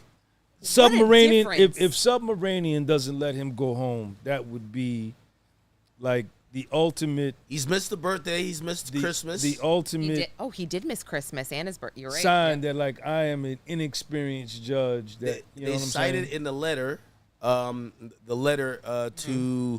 the government that he missed the twins' graduation and their prom. Yeah, and those girls are so sweet. There was all edited. There is one. I feel bad. I literally cannot tell them apart. They look so identical and they dress identical. Yeah, they play I mean, down to a T. But one of them has the sweetest smile, and you can't help but think that I'm sure a jury looked at those girls and those girls pulled at their heartstrings. That's for sure. I think the jury might have looked at his family and said, "We can't do this to this man and his family." I mean, right? I don't know. That's why they don't want family in there half the time. That was one of Mark's. One of the first things he said in his closing statement. Look at his family. Yeah. Then at the end, I think the last thing he said is return this man to his family. He did say that. He did say that. You're right. Yeah, nothing yet. Oh wait, no. Nope. Did you think it was going to turn out like this today? Well, not guilty on the RICO, and so I predicted this as the trial was happening. Where we're discussing is he going home tonight or not? I did say I do believe he's gonna get bail pending sentencing or bail pending appeal, because he's gonna appeal these two charges anyway. Like Alexander Shapiro is gonna they're gonna get all over that Mann Act, right? And they're gonna have 4 or 5 more. Even if, let's say, for whatever reason, which I think would be exorbitant, he gets 2 years, right? In addition to what he already served. So say it was 3, right? I believe that they're going to file an appeal, and then they're going to immediately ask for bail upon a pending appeal. So he's going to get either bail pending sentencing, bail pending appeal. There's going to be a lot more tries at the apple. You remember when he had to give up his hope of trying to get bail? I think this is renewed in a lot of different ways. But I predicted that this was going to be outcome. I didn't think that was going to be the outcome yesterday, given the body language and what the judge's instructions were, and how the AUSAs seemed like they were agreeing with, okay, yeah, tell him that technicality. Like, yo, if you pass the joint, that's intent to distribute. Yeah. I said, okay, they're about to put this man in jail on a couple of technicalities. I thought they convicted him, man. This one lawyer, they convicted said they're waiting for the judge right now. Diddy has been brought in. He's sitting at the table. They're waiting on the judge. But this one lawyer I follow on Twitter, it's Lawyered Up One. I like this account. Says one aspect of this case to think about is if Diddy goes home today, he may not serve any more jail time. While on release, he can lobby the president to commute his sentence to time served. Just saying. Yeah, I think it puts Trump into play again, because I was steadfast in believing that if he got convicted of a sex trafficking case, and a lot of people don't know about either, like, for example, the pardons or the commutations. You said that yesterday. Nobody wants to pardon a sex trafficker. Right. Nobody wants to pardon a racketeer who was sex trafficking. Right. But will they pardon someone who has a prostitution charge? Hey, you paid for a little bit of box. Related to the Mann Act. Especially, exactly. And also, the president himself, basically almost have Danny admitted that, he was dealing with a certain type of woman that might have been in certain type of lifestyles that might be similar to maybe a Jane Doe, okay? Mm-hmm. Like, I think that the chick that he gave the hush money to, I think that's like a Jane Doe. They both selling box. They both selling that box. Come on now. Come on, they selling that box. Like, they got that junk on the clearance shelf right now. They're selling that box. Wait, hanging out with you guys is wild. I feel like I might live under a rock sometimes. You don't think these chicks out here selling box? No, I'm not saying that. I'm literally not saying that. I just like they're selling it. Listen, I don't. They selling it. I don't want to say I go to like PTA meetings, but 100%. Like I just don't like. I just don't. Now they selling it. I don't live in this world where women are necessarily transactional. I've had friends that were gold diggers. I went to college in New York City, so like I said, Diddy was hitting up one of my friends before. I've had friends like that, so I guess maybe a little transactional, but nothing like where I know women officially selling the goods, like officially. I'm talking to my man 6ix9ine today. He said, "Listen, man.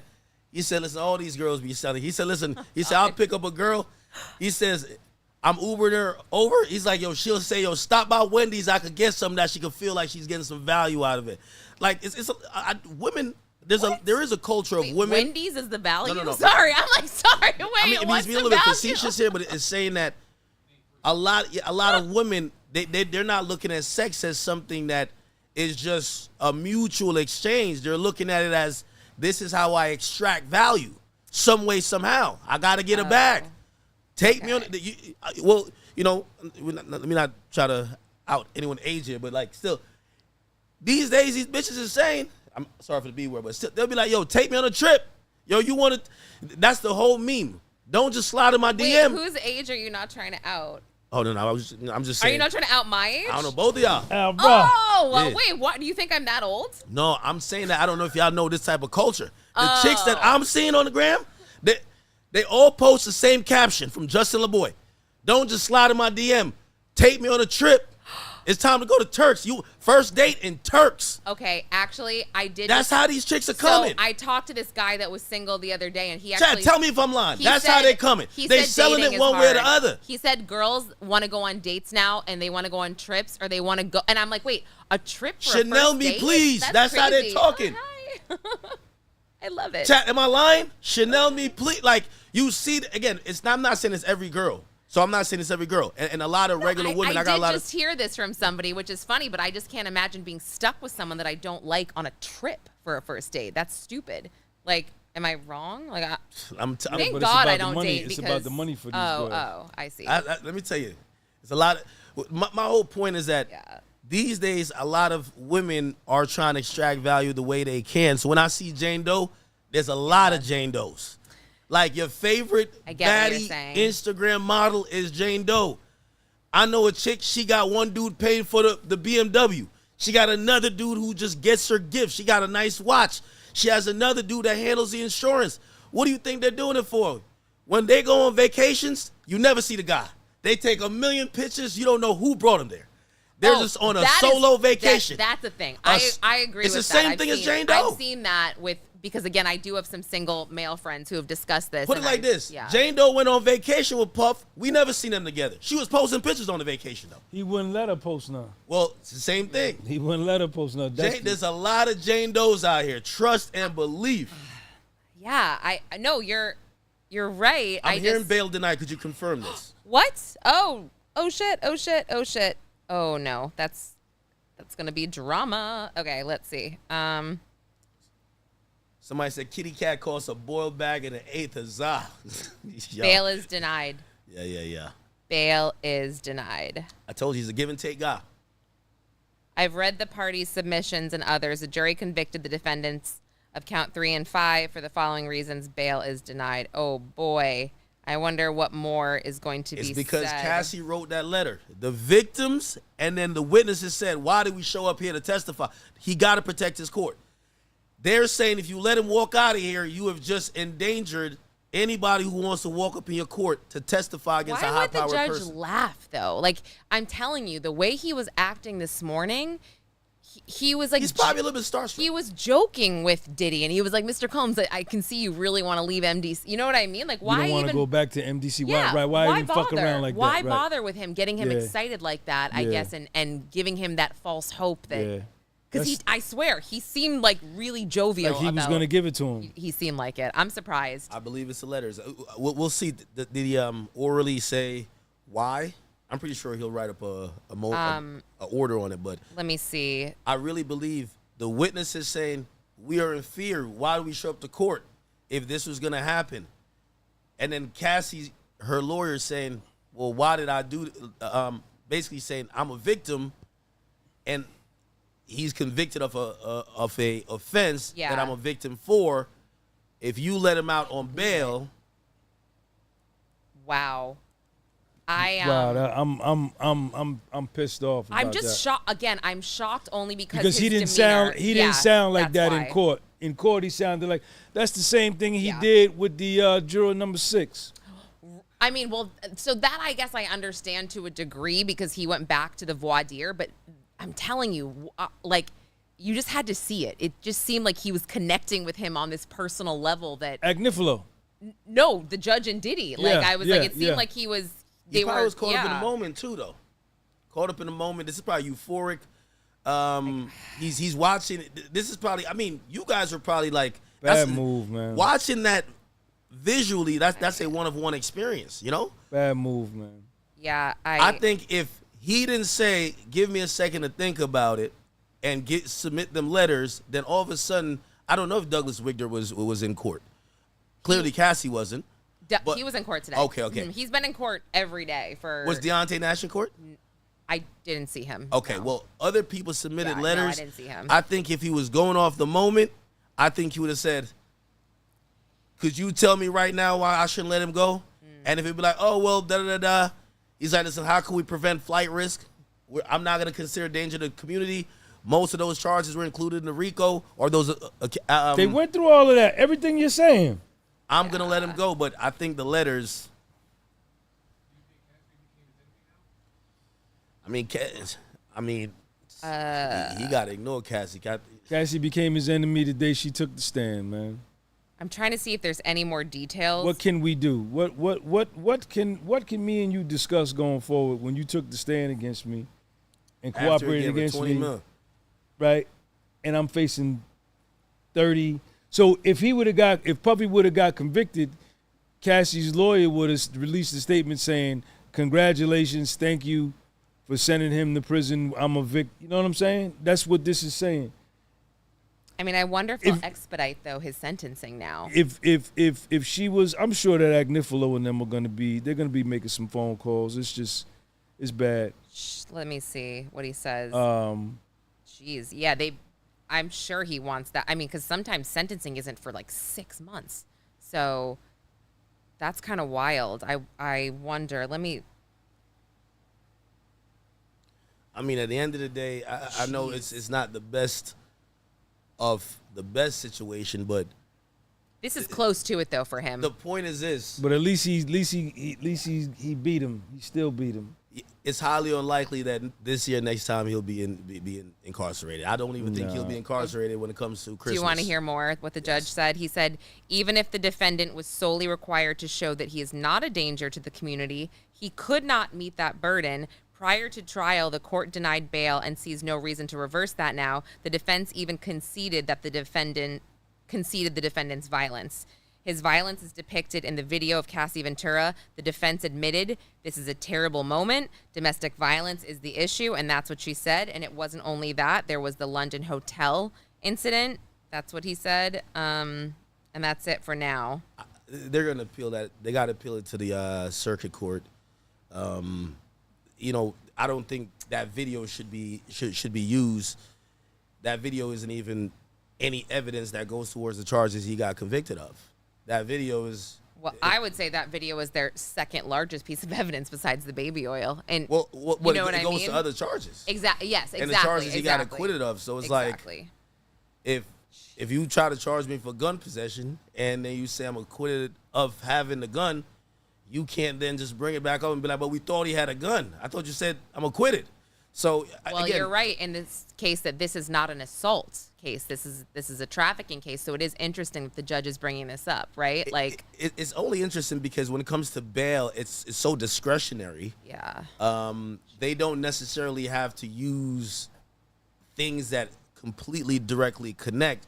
But I think on appeal, he'll probably get a bail. He'll come with a better bail package, and I think the circuit court's going to do it. And also, I expect by the next week they're going to send in a letter to elect to appeal the 2 convictions, and then by less than a month, I think Shapiro, Driscoll, they're going to submit their brief, their appellate brief, and then also submit a motion for bail pending appeal. And he's going to get, I really think he's going to get out in like 2-3 months. They're also citing, after the searches, they basically said, after the searches of the Combs residence, the evidence there is a disregard. He has a disregard for the law and a propensity for violence. And then they cited the June 2024 incident because this was after the raids, after he knew he was being investigated. And I think what will bite him in the ass, and I knew this is coming, or I feel like this is coming, is when he got arrested. at the Park Hyatt Hotel, he had drugs and $9K in cash. And I think they're going to say, well, and they did say, the government said, Mr. Agnifilo, you said your client came to New York in anticipation of being arrested. So why would he have drugs on him? No, he didn't come. No, but I'm saying that's what the government said. He didn't come in anticipation of being arrested. He came to self-surrender. But they arrested him. They executed the arrest for the specific reason to get a media spectacle so that they could deny him bail. Because if they allowed him to self-surrender, then that would imply that he's harmless, that he came on his own accord. But they arrested him so that they could, I think his attorneys even said communication stopped when they were trying to figure out, hey, should we just turn ourselves in? Agnifilo and they said that. all of a sudden they ran in, so it was... Shapiro said it too. Yeah, it was one of those. It's all good. Yeah. It's all good. You know, he goes back, he sits down in MDC, he feels better, he could sleep tonight, does his 300 push-ups a day, you understand, starts planning his strategy. The biggest of the hurdles has been conquered. Do these days go by? You were talking about when you had gotten convicted, and you said before the conviction or the sentencing, actually, you were going through it after the sentencing, knowing what you knew. You said the worst part was not knowing. Do you think that now that he knows, he probably has a max of like maybe a year, do you think he's going to sleep better? Do you think he's going to handle his time better? 100%. He's relieved. His blood pressure is down. The depression is lifted. He'll go to sleep. He'll now he can talk on the phone, and he can talk with his daughters, and they both know, and he knows, I will be home soon. It's not 20 years. It's not 15. It's not 30. He'll work out 2 times a day, and he will look at his life and look at this federal case as like stepping in gum in the middle of July and 90 degrees. You know, you keep walking and the gum doesn't come off your shoe, right? Because, like, he should be going home, but now they're holding him. So now he's got to file an appeal into this, you know, and this will just add to, I hope, his self-reflection and, you know, to look at what Cassie is doing, to look at what Cassie allowed her lawyer to do. And she can't say, I didn't tell my lawyer to send that letter. I'm pretty sure for her to say that, her stock is so low, right, in terms of people that don't condone losing your integrity. Do you think she's worse in your eyes than Jane Doe in terms of, because I feel like you describe this as betrayal? 100%. 100%. 100%. You don't get on the stand and testify against your friend, man, if that's somebody that you love or that showed you love, right? You don't do that, right? No matter what. And if, according to what Lauren was saying, she wasn't subpoenaed or forced, which I don't agree with. So you voluntarily went to do this to me in front of my mother, kids, and you knew that my penalty potentially was 30 years, and you came and did it anyway. Me and you can't go half on a pack of gum for the rest of our life if you put up 26 cents and you should show you give me 24 cents. Can I ask you, though, were you really not moved when she talked about how Diddy stomped her head in so badly that D-Rock cried? You don't do and that. She was vomiting. But you Cassie, really have no sympathy for her at all? Right, but Cassie there are blatant lies in her civil suit that... But I didn't ask you that. Do you have sympathy for her when it comes to... Well, we don't really know if all of those stories are true. We don't really know. This is her testimony under direct, right? Was this like memorialized in text? Having to meet with the government. Half and half, let's say. You understand? So you don't do that. Jane Doe, the same thing. You don't do that. Do you have any empathy for Cassie? Thinking back on those instances where she would be vomiting because she was beat so hard. People cooperated against me, man, that I helped. My son's mother cooperated against me. How's your relationship with her now? I'm sorry. We ain't got no relationship. She was my secretary. And she stole custody of Little Sean from me, helped the feds cooperate against me, send me to prison. I had done everything. She was dating a guy at the time. I had about 6 or 7 girlfriends, but I had a main girl. My main girl did her hair. I was fucking both of them at the same time. Did they know? Yeah, they knew. Oh shit! It's like Jane Doe and Gina. So you help them. You go against me and your son, right?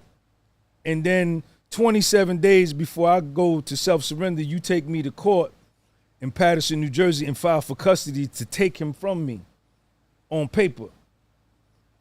When I paid everything. Right? I took you to the emergency room. I carried you downstairs. I took you to the emergency room. I bought you I bought everything. I sent you and your kids.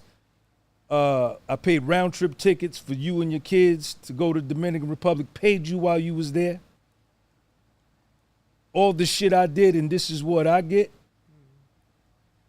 And then you steal custody from me. No, what can we do going forward? Nothing. Nothing. Nothing. And I guess that's your well. So when you help people and see the sun, moon, and stars is real, and what you do comes back to you. And I stayed true. You understand? You think it's a little bit different if someone is cooperating, but it's a domestic violence, sexual violence case. In your situation, it was not. In this situation, I think the empathy comes with thinking that maybe she was taken advantage of sexually, and that is why, you know, as well, she now said, you speculating. Now, that's what she testified or tried to testify to. Now right? you speculating for Cassie. My mother was a victim of domestic violence. I watched it in my house, so I'm not, you know, dissing women and saying that what Puff did to her was all right. He's guilty of assault, 1000%. But you understand, you got your 20 million out of him or whatever, and you still on this, you know what I'm saying? But listen, what you put out into the universe come back to you. And everything that was done to me, and when I got ready to get released, Sean's mother wanted me to see if you could come. You want to get released here to my house? I said, hell no. For what? And what was done to me was she trying to got done to her. What got done to me got done to her. What do you mean? Worse than what got done to me. What do you mean by that? What goes around comes around. What happened to her? You just what goes around comes around. Wait, you can't just say that. Give me a hint. Is she in prison? What goes around comes around. What you do. You think that Cassie's karma is due to? Why are you not asking him more? Aren't you curious? Well, I mean, I don't understand. How do you I know how that go. It could. Can I not ask you? You can ask me whatever you want to ask me. Is she in prison? Is she in the ground?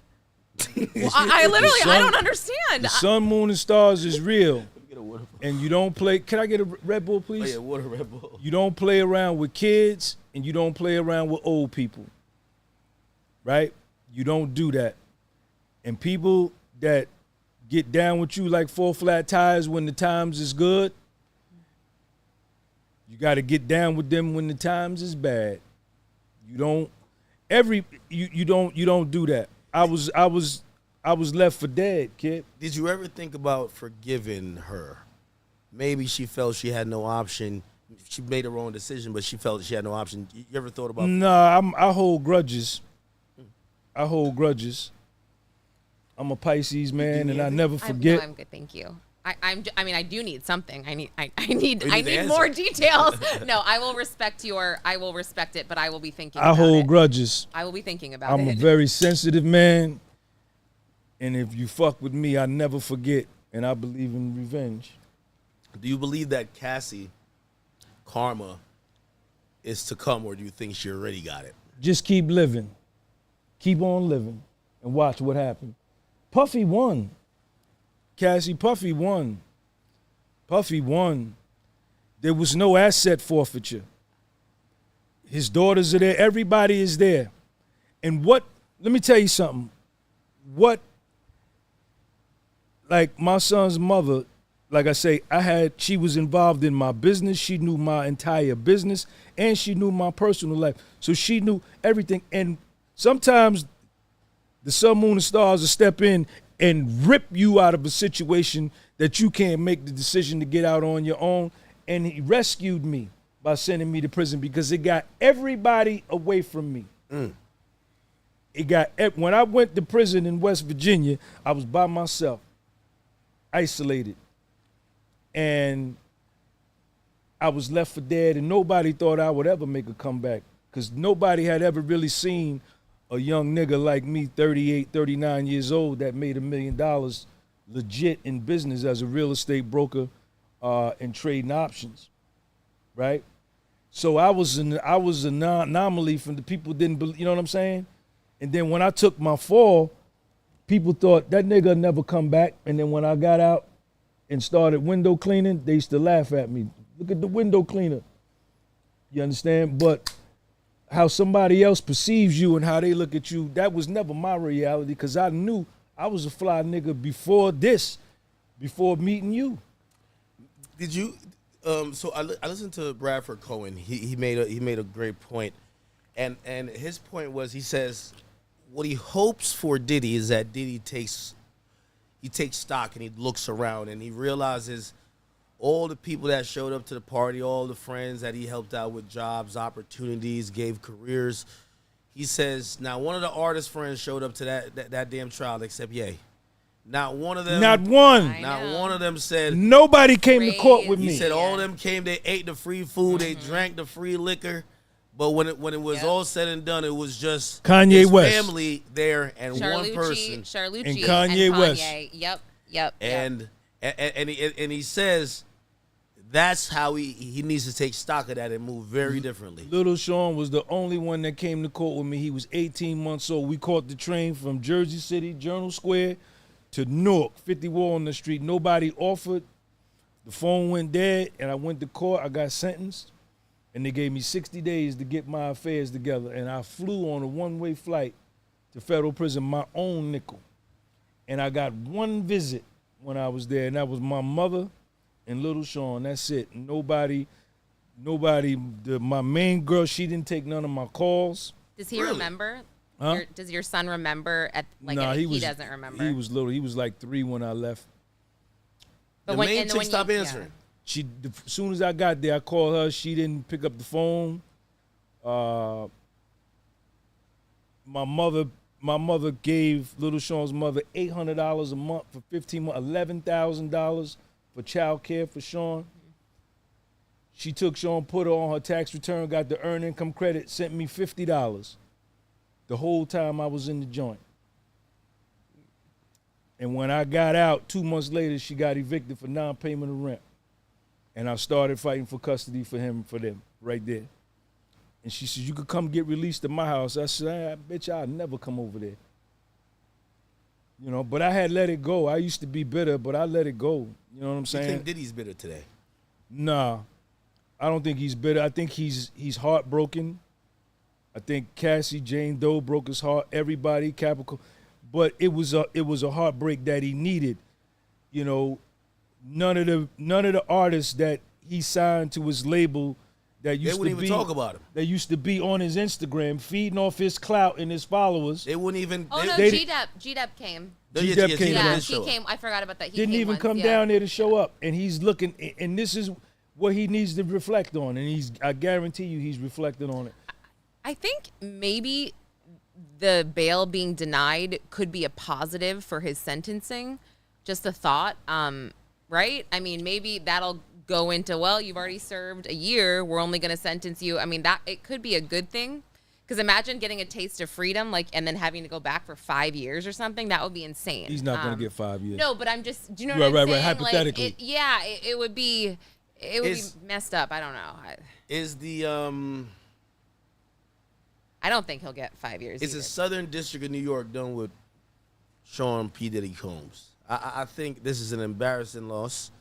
They're going to try to hang their hat on, we still got a conviction. Yes. We're trying to seek up to 20 years, even though they're not going to get more than likely anything over 2 years. But the idea that, or the perception that you could walk into the toughest district in America and beat a RICO charge is asinine. It's crazy. And I'm wondering if he beat a RICO charge in federal, and I'm wondering if in federal court. Wow. In federal court. It's an insane and statement. It ain't no win. It ain't no win for them, academics, because they have been assassinating his character in public opinion for the last year and a half, saying my man was gay, right? That he dealt with little people, right? And what came out on the stand is that the brother ain't gay, that he had 9, 10 women, right? Bah. Telling us that all of this bad stuff, and none of it proved to be true, right? And he took him to court. They said, we're going to offer you a plea of 15 and a half years. He said, man, crank up the jury. Crank it up. And went to trial and beat him fair and square, and they cheated the whole time. Do you think that Diddy's more disappointed in Cassie taking a stand or Jane Doe? I think he was at the lowest point when this started to happen. Same. And he tested, well, it came out in testimony that Jane Doe is sitting right next to him. Jane Doe is sitting right next to him as this all starting to collapse, as he's having a think tank, and he's looking at her and confiding in her. He's laying on her, comforting her. Jane Doe approved his apology video about the CNN video. Do you remember that? Lo and behold, she looks at him and says, "You don't know, I'm going to be up there too.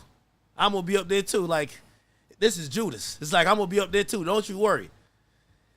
I think with Cassie, he knew there wasn't that relationship anymore. And he probably knew she was desperate. Loved Cassie. He did love Cassie. But Cassie already went to extort him for the money.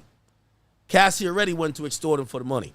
So Cassie already was playing ball differently. I mean, I wouldn't call that extortion. That's extortion. I mean, it was a civil lawsuit. Did we ever see the book? He paid. But I'm saying most civil lawsuits are extortion. I mean, you can call it that, but legally, let's just call it a civil suit, because it's sent a demand If letter. it's not extortion, then what is it? I said it's a civil suit, and sure, civil suit for what? For the damages that he caused what her throughout damage? the year. Do I need to say them again? Stomping her head in a car, giving her multiple black eyes, splitting her eye open. I mean, threatening her to release sex tapes of the the list goes on. Like, you can't sit there. Like, I respect all of your opinions, but you can't sit there and act like this man is an angel, because I have said truthfully and honestly that I felt like many parts of this case were ridiculous. I have said that, okay? But like, you just can't sit here and act like he's done nothing wrong and that Cassie is the devil. It's just not fair. I know Diddy wish he never paid that money, man, because he paid that money only encouraged more vultures to start swarming. No, he's glad. He's glad because listen, he's glad because he's got everybody out from around him. Everybody has revealed themselves. Yeah, everybody did play their hands. Everybody in his life that who he thought was his friends has revealed to him that they are not his friends. I agree. And there is no other way that he could have got to this realization. There was no other way that I could have got to my realization unless I went through what I went through, which was to be knocked all the way down on the ground. And you find out when you sick and when you in trouble who love you and who don't. So now he knows 1,000%. And he gets to start all over. Mm-hmm. He gets to start all over. He's still got some startup capital. And maybe he doesn't want to get involved in the entertainment industry again. That's fine. But he'll be fine. He'll be fine. And now he knows what it's like to face death, because he was looking death in the face, looking at a life sentence. And they were going to send him probably to a maximum security prison, a USP, where you got to take showers with your boots on, right? And have a nigga watch your bunk while you take a nap. You wasn't gonna probably go to no low, not with them charges. So he won. He won, and 100% he won. Of course he did. I mean, yes, he's the winner. This is his day. Denied bail or not. Oh, look, thank you for the 100. Sorry. No, that's really nice. Yeah. And you know, and you know, he has a new blackboard with a brand new box of chalk, and he gets to write all over again what he wants to do.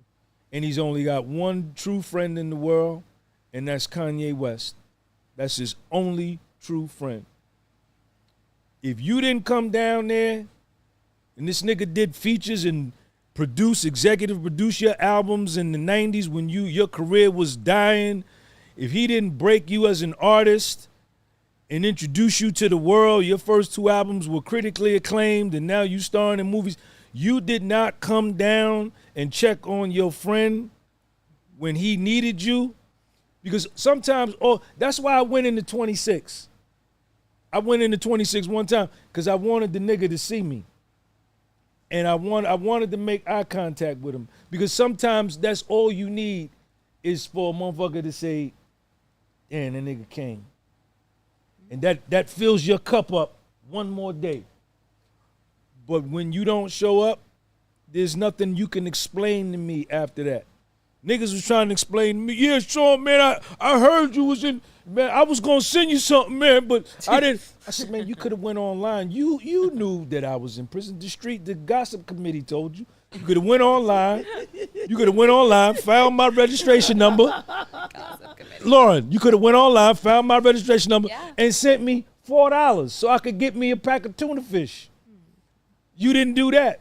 You could have wrote me a letter and said, man, how do I get in touch with Sean's mother, so I could take him to Burger King and get him a Happy Meal for $3.84? Do you know how that would have made me feel? But nobody said nothing. But now they see me with you. Yo, Sean, can we collab? Yo, nigga, can I get on your platform? No. Damn. No. Isn't that funny? Everybody wants to be with you when you're on top, but nobody sticks with you when you're on the bottom. Hey, by the way, Eli, thank you for the 20. Says, yo, Unc, I got to show you much love, man. You've been through a lot, and you a real OG. It's act, you a real one for putting these 2 great reporters on. Shout out to Lauren. They are the reporters for the real one. Much love to you all. I'm telling you. That's the side I don't think people have realized. No, nigga. When you sitting, when you land, you sleeping. I'm flying to Africa. I fly back. I fly to Egypt. I stay 3 weeks. I fly back. I look up Sudan. I fly back to Sudan. I fly to Brazil. I'm flying all over the world. I'm buying $3,000 Hickey Freeman suits. This is one of them, custom-made suits. I'm standing up there, the dude sewing the suit on me. I got American Express. I'm smoking cigars at Club Macanudo on Park Avenue. And then I get reduced to a prison bunk in a mat like this. 5 pair of drawers, 5 pair of socks, 3 pair of pants, 3 shirts, 2 long sleeve, 1 short sleeve. And you go to commissary once a week and get some stale-ass commissary. And you sit back and you reflect, like, what happened, right? And you come back from that. That is what is the black soil and the water and the seed to start your comeback process, like the phoenix destroys himself on the pyre. Then from his own ashes, he makes himself anew and he rises to live again. Do you think, as you said, you believe there are so many people who lied on him and betrayed, so you think karma's coming back for all of them? I don't know what's coming back. Puffy won. And a lot of them are saying now, they didn't think the nigga was going to win. I didn't think he was going to win. You didn't think he was going to win. Yesterday I didn't. Nobody thought he was going to beat the feds at trial. And he beat him. Now everybody's saying Jane Doe is like, man, Capricorn, this nigga won. And I can't ask him to help me buy a light bulb to put in the bathroom. And this nigga would have did anything for me. Now I can't ask him for nothing. And Puff needed this. He needed this to see. Do you think they were using him then? 100%. Niggas use you. They use me. And I ain't nowhere near you. They gonna start using Lauren. I don't think anyone will use me, but They gonna start. Let your shit keep growing. Watch what happens. I mean, I just have to say, like, I did cover this from an unbiased perspective, but talking to my family members and my husband in private, I came home a lot of days and I was like, so again, I had to sit there and remind myself I was at a federal trial because the government, I mean, David James was on the stand and you've got him saying, oh, Diddy was mean to me. He got in my face and he yelled at me. And you're like, wait, is this forced labor? I don't know what we're talking about now. We're at a federal trial and this guy is saying his boss was mean to him. It's like there was a charge for him being an asshole. Well, it was just so weird where I was just like, can we move on because you're wasting all of our time? It's funny because like, some of them also in the same breath says, like when on cross, it'd be like, was he a good motivator? Was he this? Was he that? They were like, yes. Exactly. He got the best version out of me. Yes. George Kaplan Yes. and Jonathan Perez, Puffy will fuck with them. And David James, though. David James said it too. Well, even David though, James was a little shaky. But Diddy gave him a nod on the way out, and David James gave him a nod. Like What did he testify to? Who? the guns and the Suge Knight thing. Okay, that was his whole thing. And he bought an 8-ball. He said he bought an 8-ball that's for right. bought an 8-ball for Puff. That's what he said. A lot of his shit And was he a little shaky. He took one of Undercross. Diddy's MDMA pills. I felt like they remember? wanted He said that Brendan too. Paul to say, nah, Diddy told me to bring them drugs. And And he he said, didn't. he Right. said, I was cleaning up. I seen Right. him. I took him. Yeah. No one told me to do nothing. I Right. took him. Yes. Right. And they said, one time you tried the drugs. Why'd you try the drugs? I think they want him to say, what Diddy told me I had to do. He said, nah. Loyalty. I wanted to show I was down with the squad. I could do whatever. And same with staying up for 3 days. He took remember? the ultimate accountability. And I think one thing that was glaring is that the majority of the people there didn't take accountability. I couldn't do this because of this. I couldn't do that because of that. It wasn't, I made that decision. I thought it would be better for my career. I did that. I thought I could get closer to the boss. He had multiple assistants that were basically competing, right? They wanted to Yeah. be pretty much the favorite, right? I mean, Brendan Paul, I thought it was just funny because I just don't think he said what the government wanted him to say No. because they were like, well, didn't he force you to stay up for 3 days straight, for this XYZ? Like, how did that make you feel? And he's like, I was kind of young. We were working on an album. And So he I was fine. and Brian, and he said everybody stayed up for 3 days, Yes, included. It was yeah. a bunch of us to get this album done. Yes, that was backwards for them. I remember walking out of the courtroom and many of us were like, was that a defense witness or was that a government witness? And then you slowly started to see why the defense decided not to call any witnesses because they didn't have to, because the government did that work for them. Listen, So- y'all, just because Puff didn't get bail, he still won. He beat the feds. He beat the Southern District of New York in New York City. One-on-one, man-to-man. He beat him fair and square, and they were cheating the whole way. So it's just a matter of time. This is just his process, and this is just going to be more things to make him stronger and let him self-reflect. Let him stay in that goddamn MDC and smell that stinky-ass place and still get fed on them trays and watch them niggas fight and stab each other and don't take showers and stink and run their mouth and play cards all day and let him lay in that bunk and get the tray through the door and the toilet is right there and you got one window that's slanted and looks one way and all of the walls is cinder block, and he needs to see that to understand what he has done to his life and the part that he played in himself getting there. And he's gonna reflect on that. He's gonna come out and he's gonna make a bigger comeback than he's gonna be bigger than what he was before. He's not getting high. He ain't drinking. He ain't on no drugs. His head is clear. He gonna be money when he get out. He just gotta join Puff. You just gotta join my calisthenics program, nigga, so I can get you right. So you can look like something. Jen Rumby, thank you for the 20 Australian, I think. She says it's kind of like with Drake.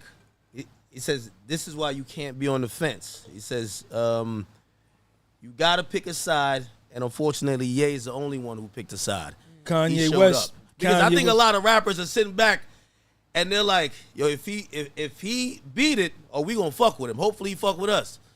And he should not. Ain't nothing. Yeah. Think about the rappers. Think about, and I'm not gonna say no names. And I probably would never, like a nigga like me, with what I went through with my story. Like I would never. Some of these rappers, I would never buy nothing that they put out ever again. And they are some of the most elite rappers to ever be in the game.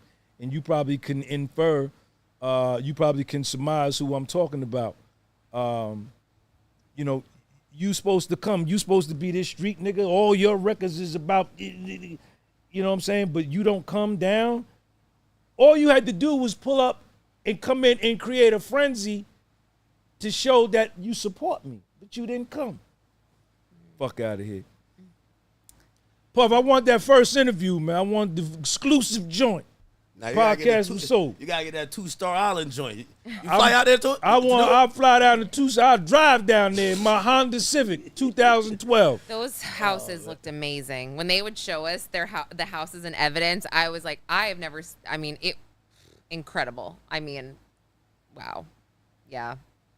And then the text messages with the assistants telling Jane, like, oh, the chef made you fresh squeezed OJ and an avocado toast with, like, a poached egg on top. And that's another thing. The jury's probably hearing this, like, get out of here. You know what I mean? You're like, oh, the chef brought you this, like, freshly prepared He's not going to care about like, money no more.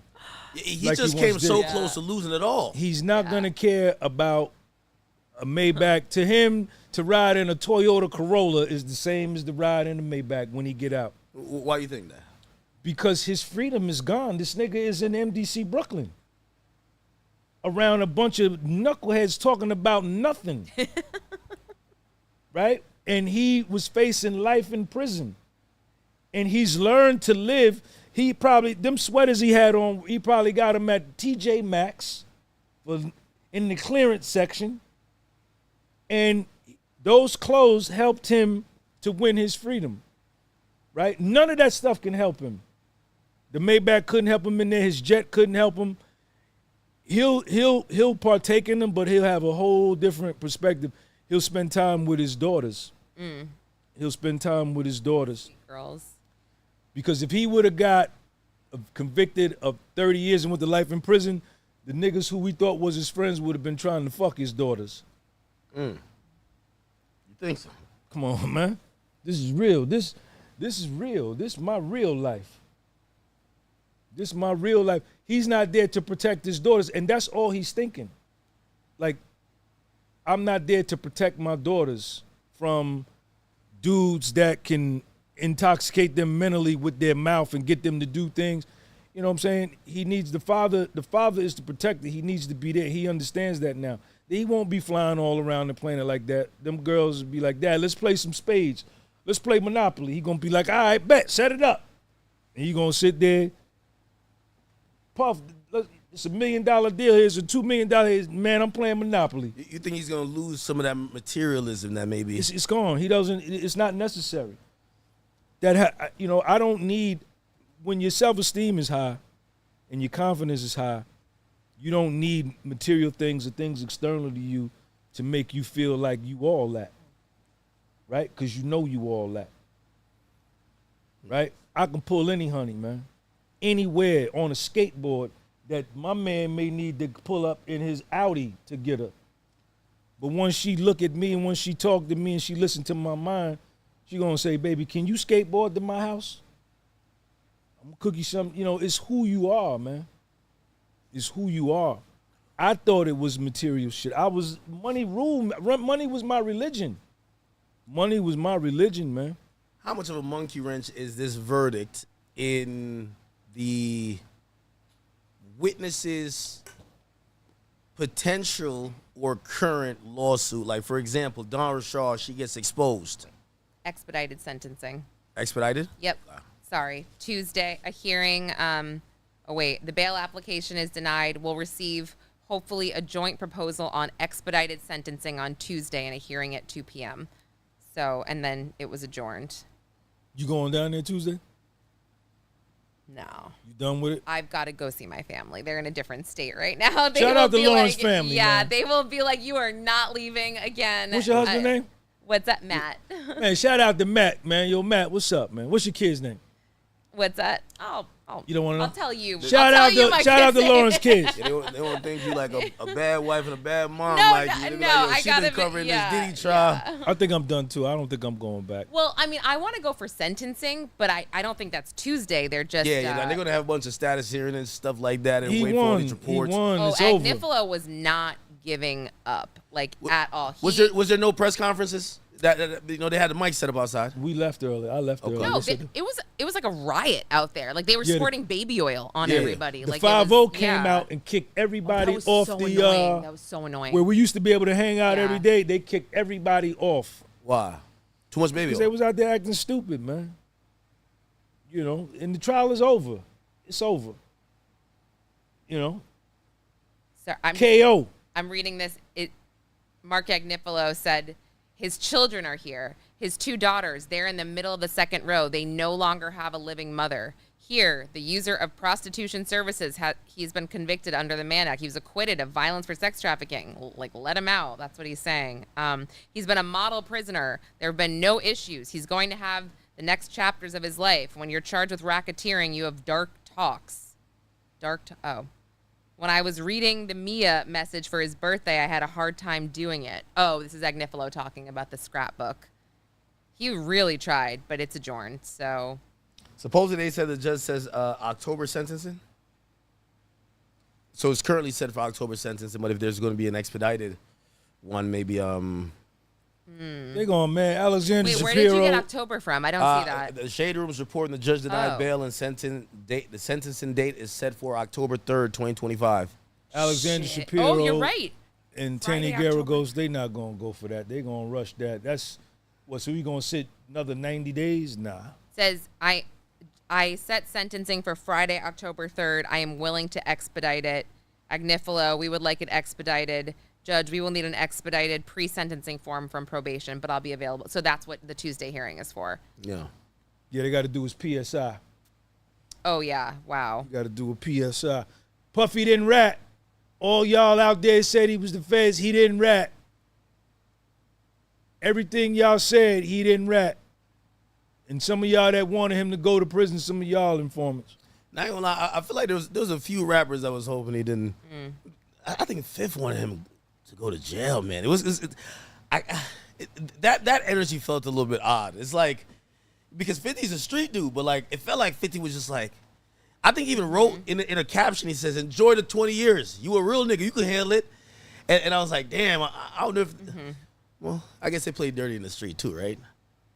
I don't know, but I'm just so there's a hearing next. I mean, this is going to be ongoing for a while. I may keep covering it because my people they're gonna be like, Sean, you gotta go. It's Tuesday. I mean, you might if you're here, you might as well go. I just won't be in town. I that would day go. he walks out of that MDC because I think they are going to give him time served. It's going to be no this Tuesday. No. Oh, you're saying October. He's not going to get to no prison, I believe. I think before the sentencing, they're giving him, and even sentencing, they're giving him time served. He's going to walk out of the jail. So he's going to walk out of MDC. I think that's going to be, I think all the fake rappers are going to be right there for him. Maybachs, jets, helicopters. They're going to have everything there. Sprinters on sprinters. Yeah. They might even, like, all the clubs going to have a Diddy night that night. Baby all on the flyer. Watch. Everybody's going, because you got to realize he helped a lot of people get a lot of money. You know, when Diddy was on the road, Diddy turned all these niggas into Ciroc boys. Ciroc boys. Everybody's running around there they're getting $50,000 a month just to have the bottle somewhere around them. You know? But they didn't come to the trial. Yeah, there ain't no Ciroc in the trial. It was Do you think that not he'll one of be the able to make like a mainstream comeback though? Like there is a niche I felt like of people that really have supported him throughout this entire trial. Rap gonna accept him back again. But like I would say 80% done, of the country. He's done with endorsements. Rap gonna accept him back. Boosie already said, man, like and there was a quiet. And even though they didn't support him, there's a bunch of people, they were just too scared to support him. But they thought, man, them bitches is lying. Because they deal with women that just like that too. They know women just like Jane. I keep telling you, there's a bunch of women like Jane Doe. NFL players know about them women. Exactly. MLB players know about NHL hockey players. no one want to put themselves on the line. Exactly. Yeah. They didn't want to put themselves on the line. They all know about them women. So what's gonna happen? They're gonna accept him back. I just don't think he'll ever be in the league where a company wants to say. You got to remember, Diddy was the ultimate promoter. He ran Vote or Die, helped Barack Obama get elected in 2008. He was the face of Ciroc, got the 50-50 partnership with De Leon. He had even water. He had a water company.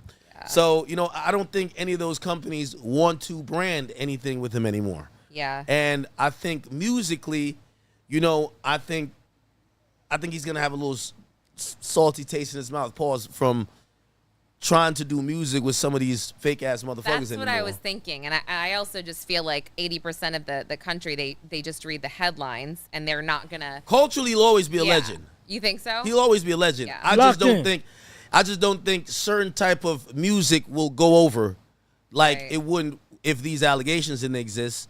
But I think rappers, when you ask them about them, it's kind of like how they do Chris Brown.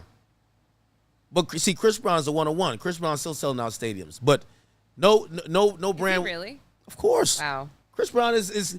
Let me tell you this. I get tickets to almost every concert. Chris Brown ain't no Puffy though. What do you mean? He's not no icon like Puffy. Here's the difference. Chris Brown's career musically, I think Diddy's done with music. I don't think he'll be able to make a song no one will. He don't care. He care about them daughters. No, of course. That's all he cares about right now.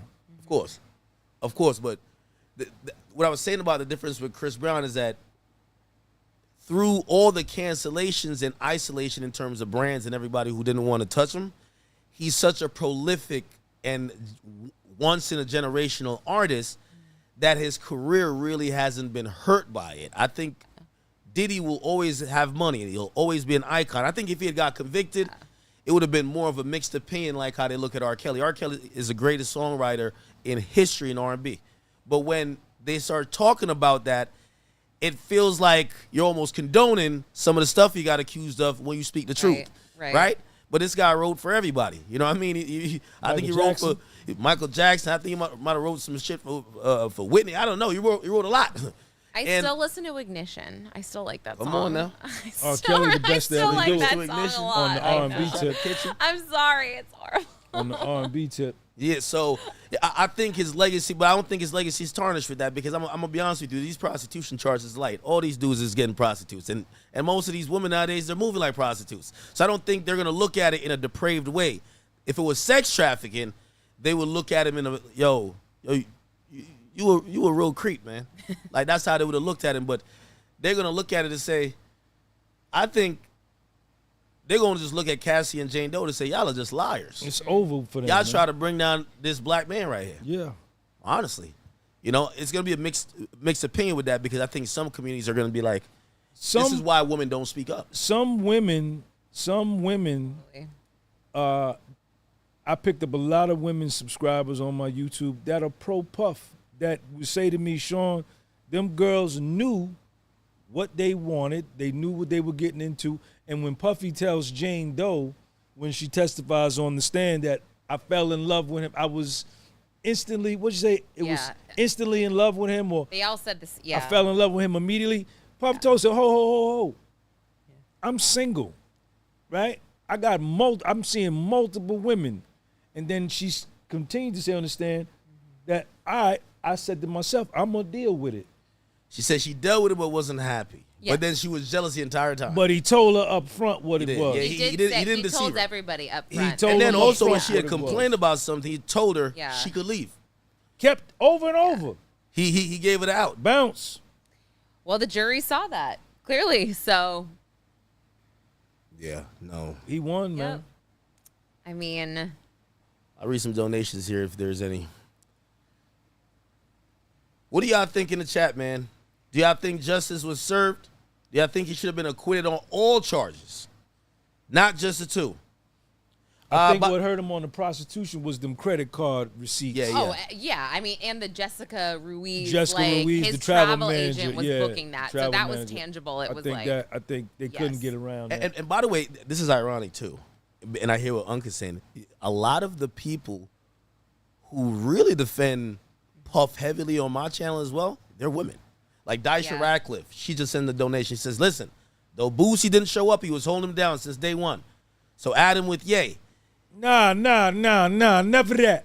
Never that. Someone else said, Boosie didn't show up because he just had a Fed case. He ain't gonna walk in a federal court for nothing. Never that. You think he should have showed up? He a street nigga. Ain't that what he claimed? Yeah. Come on, man. Come on, no, we're not doing that. You don't get there is no compromise to show up for your friends when your friend is down on his back and you know where he's at. You know he's in the hospital on the 5th floor, and then you call him when he get out. Oh, man, I was going to come through. Sorry. No, it's okay. Oh, man, I was going to come through, man, but you understand? I got off. Fuck out of here, man. Stop. Faye says he ain't free on all charges. He's going to do a couple years. I said highly unlikely. He ain't doing no couple years. Sentencing is in October. Even if it doesn't get expedited, it's going to be officially a year plus. I definitely see him getting time served and released at that point. Also, I really believe that this, again, it's a give and take judge. I think the momentum and the spirit was so high that if he walked out of federal court, I think it would have just tilted the scale in a way where I'm pretty sure the AUSA would have probably issued a scathing letter saying this is now set back some of these gender-motivated violence acts that we put in place to encourage victims from the past to come out and finally speak their truth. Yeah. You let a guy who we accused of da-da-da. So, and the judge could be a dick, and he could be like, well, I don't have time. I'm not expediting anything. It's summer. I want to go be with my kids and my family. But he is saying, I'm willing to meet as soon as next week and get sentencing expedited. So it's like Would you have let him go home today? Would you have let Puff? I mean, knowing all that we've seen. Well, this is the thing. Like, I also don't know all of the case law. I think that's what they're weighing out is like all this different. No, I think he's just asking you your like, opinion based on what you heard and Of how him beating the most serious charges. Oh, and how you perceive him. Do you think that the fact he's been incarcerated for 10 months and I honestly, I really don't know. Just because I just don't know. And it's not, I don't think it's my personal feelings. I really, truly think this is about politics, the law, and like, I think that's what it is, I think. So. Academics finna take a shot, y'all. I'm finna take a shot for Diddy, man. I ain't gonna lie. I was very surprised that it came down that way. I really was. You know, I was shocked too, man. And it's really off of yesterday. It played out how I was predicting it to play out, but I'm gonna be honest with you. I think I thought the nigga was gonna get convicted, man. I thought you were like low last night leaving. He was like, I thought it like was a a puppy. rap for He him, was man. like, But he beat him, I man. think he did too, judging by the reaction. I think you know? everybody did, man. I think that's Everybody why it was did. so shocking when it was like not guilty. And he was not looking guilty. over at the jury like this when they Yeah. came. Remember, he was like, he kept doing this to the jury. yeah. But Yep. that's a great question someone just asked. I'm trying to figure it out. Oh, okay. The statute of limitations. Wait, hold on. There's not a specific. I'm just Googling it. Do you know if there's a statute of limitations on the Mann Act, so the two prostitution acts that he was convicted of? Do you know if there was a statute of limitations on it where if they had not brought it now, maybe they couldn't have brought it then because. Oh, I don't know. Because remember, the RICO, they have the last act has to be in the last 5 years. Is there?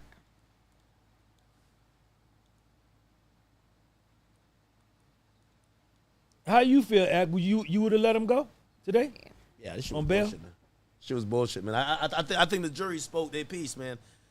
Listen, and you know, I'll be respectful to you know Cassie and Jane Doe, but the jury basically said y'all were hoes, man. Y'all were lying on that man. Y'all did these things willingly, and that's the basis of the case for me.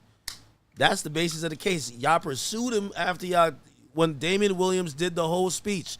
This is a man that has been taking away the rights of women to make consensual choices regarding sex.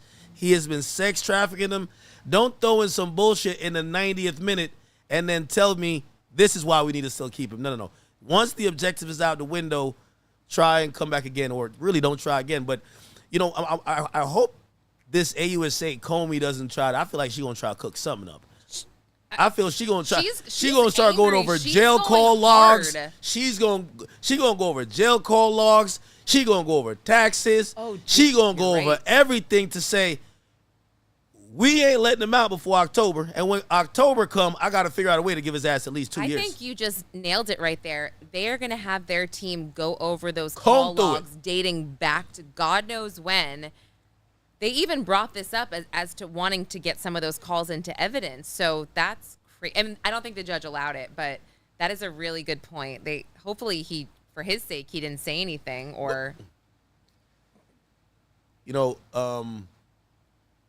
it was funny, and I talked to the guy who cooperated, which is 6'9". He said, "Listen, let me tell you about the Southern District of New York." And he said, "I told him."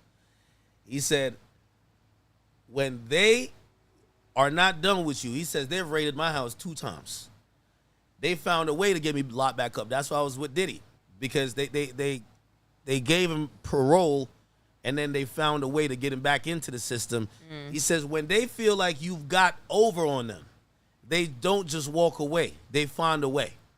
And I'm wondering if that's going to happen, because I think Comey, this is a very embarrassing look for Comey. For all 6 AUSA, Emily Johnson, Slavic, the other 3, this is an embarrassing look. And I just don't think that they just walk away with this. And they gave it their all. They did. But again, it was a case they couldn't win. I don't think it's an embarrassing look for them. I think it was Damian Johnson. It was Damian Williams. But it's a bad case. It's an embarrassing look for the office that's seen as the toughest office on crime in the land, that one man goes in there and beat a RICO.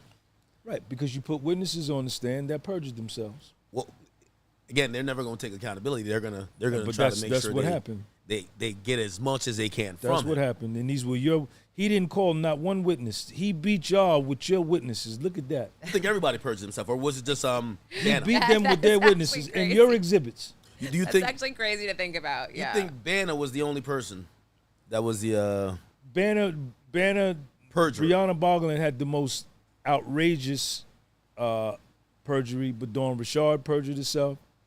Capricorn Clark, Cassie, Mia, and Jane Doe.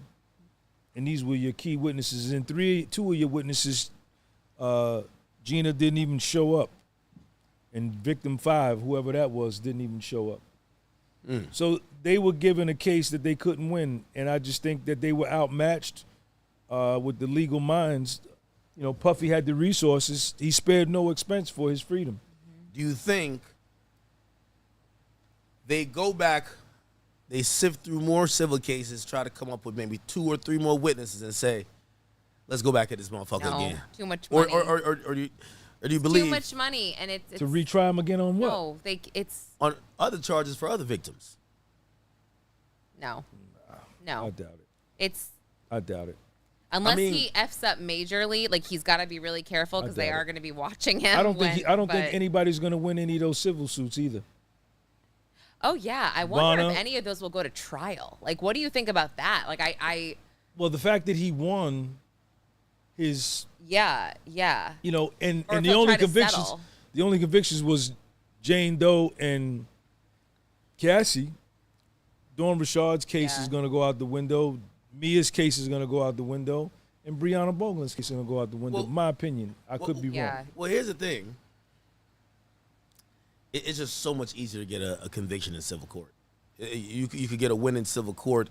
It's preponderance of the evidence. It means as long as, like, if this was a civil case, it's no way. It's impossible that, like, if Cassie had taken her to trial, based on her testimony, it's impossible the jury wouldn't award her with damages given her testimony, because again, it doesn't have to be like, I know beyond a reasonable doubt. It just has to be. Jane Doe probably could win a civil suit because she won the Mann Act, right? Yeah, I think he should settle with her.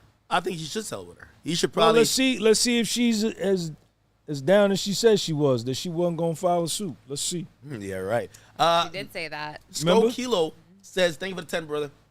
He says, OG be right, but he's also part of the problem by telling people to blindly stick by people even when you think they're wrong. No accountability. Diddy isn't a victim. We got to do better as men. What do you think about that? Who was that? This is a donator. What's his name? Sko Kilo. Yeah, Sko Kilo, you got a fake profile with a fake name. So that's what I think about your comment. Sko Kilo. They do want to know, Panday, I think I'm saying your name right. He says, besides the Diddy case, what is next for Lauren and Sean G? You want to go first? Yeah, I mean, I'll definitely be attending the hearings for the Kentucky Crypto King in Manhattan Criminal Court. You know about that case? The two crypto guys who they kidnapped this one Italian guy and they tortured him in this like $30,000 a month Manhattan townhouse, all for his Bitcoin password. And this guy, like they used a chainsaw on his leg, they peed on him. I heard about that. Yeah, he ran like out of a horror movie, ran out of the house and caught up with a traffic guard, and they caught it on camera. And so these guys have a hearing, I think, on July 18th. So I'll be going to that and doing the pretrial stuff for that. And then this is a freaking weird, disgusting one that no one is talking about. I call him the sadistic sugar daddy, but there's a hearing for this guy, I think a week later. His name is Ryan Hemphill. He lived near the Empire State Building. He is a lawyer, or was a lawyer. If you look at his LinkedIn, he's got all these accolades. Well, half of his LinkedIn, no one even knew who he was, half of these companies. He was indicted on 116 different counts of raping and torturing 4 different women in his apartment. And he had, they found a cattle prod. Like, he was burning women and, like, with this, like, cattle prod. Horrible. And the DA is actually still asking for women to come forward. He was meeting them on websites like FetLife, which is, like, the fetish one, and sugar daddy sites, telling them how rich he was when he really had no money at all. He's broke. Like, so he is, that's another trial coming up. And hey, by the way, are you know which one? I don't know if you cover civil cases, but I think, again, this is kind of how it got started. This is how the Diddy case got started. Obviously, that was Douglas Wigford. This one is Tyrone Blackburn. He filed something against Fat Joe. They trying to keep saying Fat Joe was fucking all type of kids, which obviously is probably just bullshit. But they're running the same play, very explosive lawsuit. Which, by the way, lawsuit, it's crazy. Which, by the way, it's too unbelievable. I'm sorry. It is so, like, I'm not trying to say this guy's lying. I wasn't there, but like when I see the number 4,000 times, really? So the 4,000th time that you were gonna have sex with, like, you're like, no, that's it. I'm done after 4,000. Like, what? And here's the thing. Here's the thing. Joseph Tacopina, the guy who represented A$AP Rocky, their attorneys are taking note from Alex Spiro with Jay-Z, because Diddy allowed all the lawsuits to pile up, and then we all thought, oh, these got to be true. This guy's just a weirdo. He's a creep. He likes kids. Jay-Z hit it, like, he confronted it, and eventually that lawyer folded. We realized the victim's line never went anywhere. Fat Joe's doing the same. Joe Tacopina, he has sued the lawyer and the guy who sued him for extortion. I told you, these civil suits are extortion now. Well, Tyrone was Brianna Bongolan's lawyer, and she had to say on the stand that she fired him because he added that she was sexually assaulted and she wasn't. Didn't he just run over somebody? Yeah, that's what he's talking about. He got arrested because he ran over the process server that was serving him Joe Tacopina's defamation lawsuit. And I just, like, I could go over that, but I went over the lawsuit, like, myself, and it was just so unbelievable that I almost didn't want to give it attention, I guess, more than what I already had, because it has similar allegations to Puff stuff, but they accentuated it, made it seem like this guy was really depraved. They put in details in there that were eye-grabbing and very salacious that could be ran on blogs, talking about Fat Joe having his genitals rub against his male counterparts while they were having sex with the same girl. They try to make it in a way to say, this freaky ass motherfucker right here, according to them, I don't even want to get into the details, because it feels like it's cap. And this is how it starts, because we like talking about did you hear this? But it's all cap. Then all of a sudden somebody believes it, and then some U.S. attorney says, well, I need to make my name for myself before I get up on out of here. Let me go get my HSI team, my NYPD, deputized FBI personnel to go investigate it, get a search warrant, let's indict this motherfucker, and then we just put them on, yo, we got them locked up. Well, chilling in MDC until I get out of here. That the Diddy case, and actually being in the courtroom and hearing these people actually say that their civil suits were not accurate, and again, hearing someone say that she had to fire an attorney because something was added, it gave me this, I just look at these civil suits from a different perspective, and it feels now, and again, I am guilty of going through civil suits, you know, on a podcast and being like, oh my gosh, and taking things as fact. And I should not have done that. And now, so it's giving me a different perspective that it could happen to anybody. Somebody can literally write whatever they want about you, and you can do nothing about it unless you sue them for defamation. And who's going to believe? Like, are they going to believe you after? And by the way, it's dangerous. landmark decision, and this is why this bullshit keeps happening. So Tony Busby gets sued by Jay-Z because he said, you said I fucked a 13-year-old. He sued him for defamation. Motion to dismiss by Tony Busby gets granted. They dismiss it. They say, they basically legalize, if you make salacious acts and file it in court, it can't be defamation because the mere notion it could be defamation silences victims. Well, you have to prove that it's defamation in court, which is the shitty part, and that's what I'm trying to say. They haven't even started the case. They threw it out. Right, They said it's silencing victims, and that's the problem. So he didn't even have a chance to prove that it was defamation, which is a scary thought, you know, on his end, because Alex Spiro did an incredible job of putting together this binder as to why this didn't happen. Everything she said, this band did not perform the night of the VMAs or whatever it was because they were in Germany at the time. Like, it was, none of it made sense. It was the stupidest thing why they didn't do it.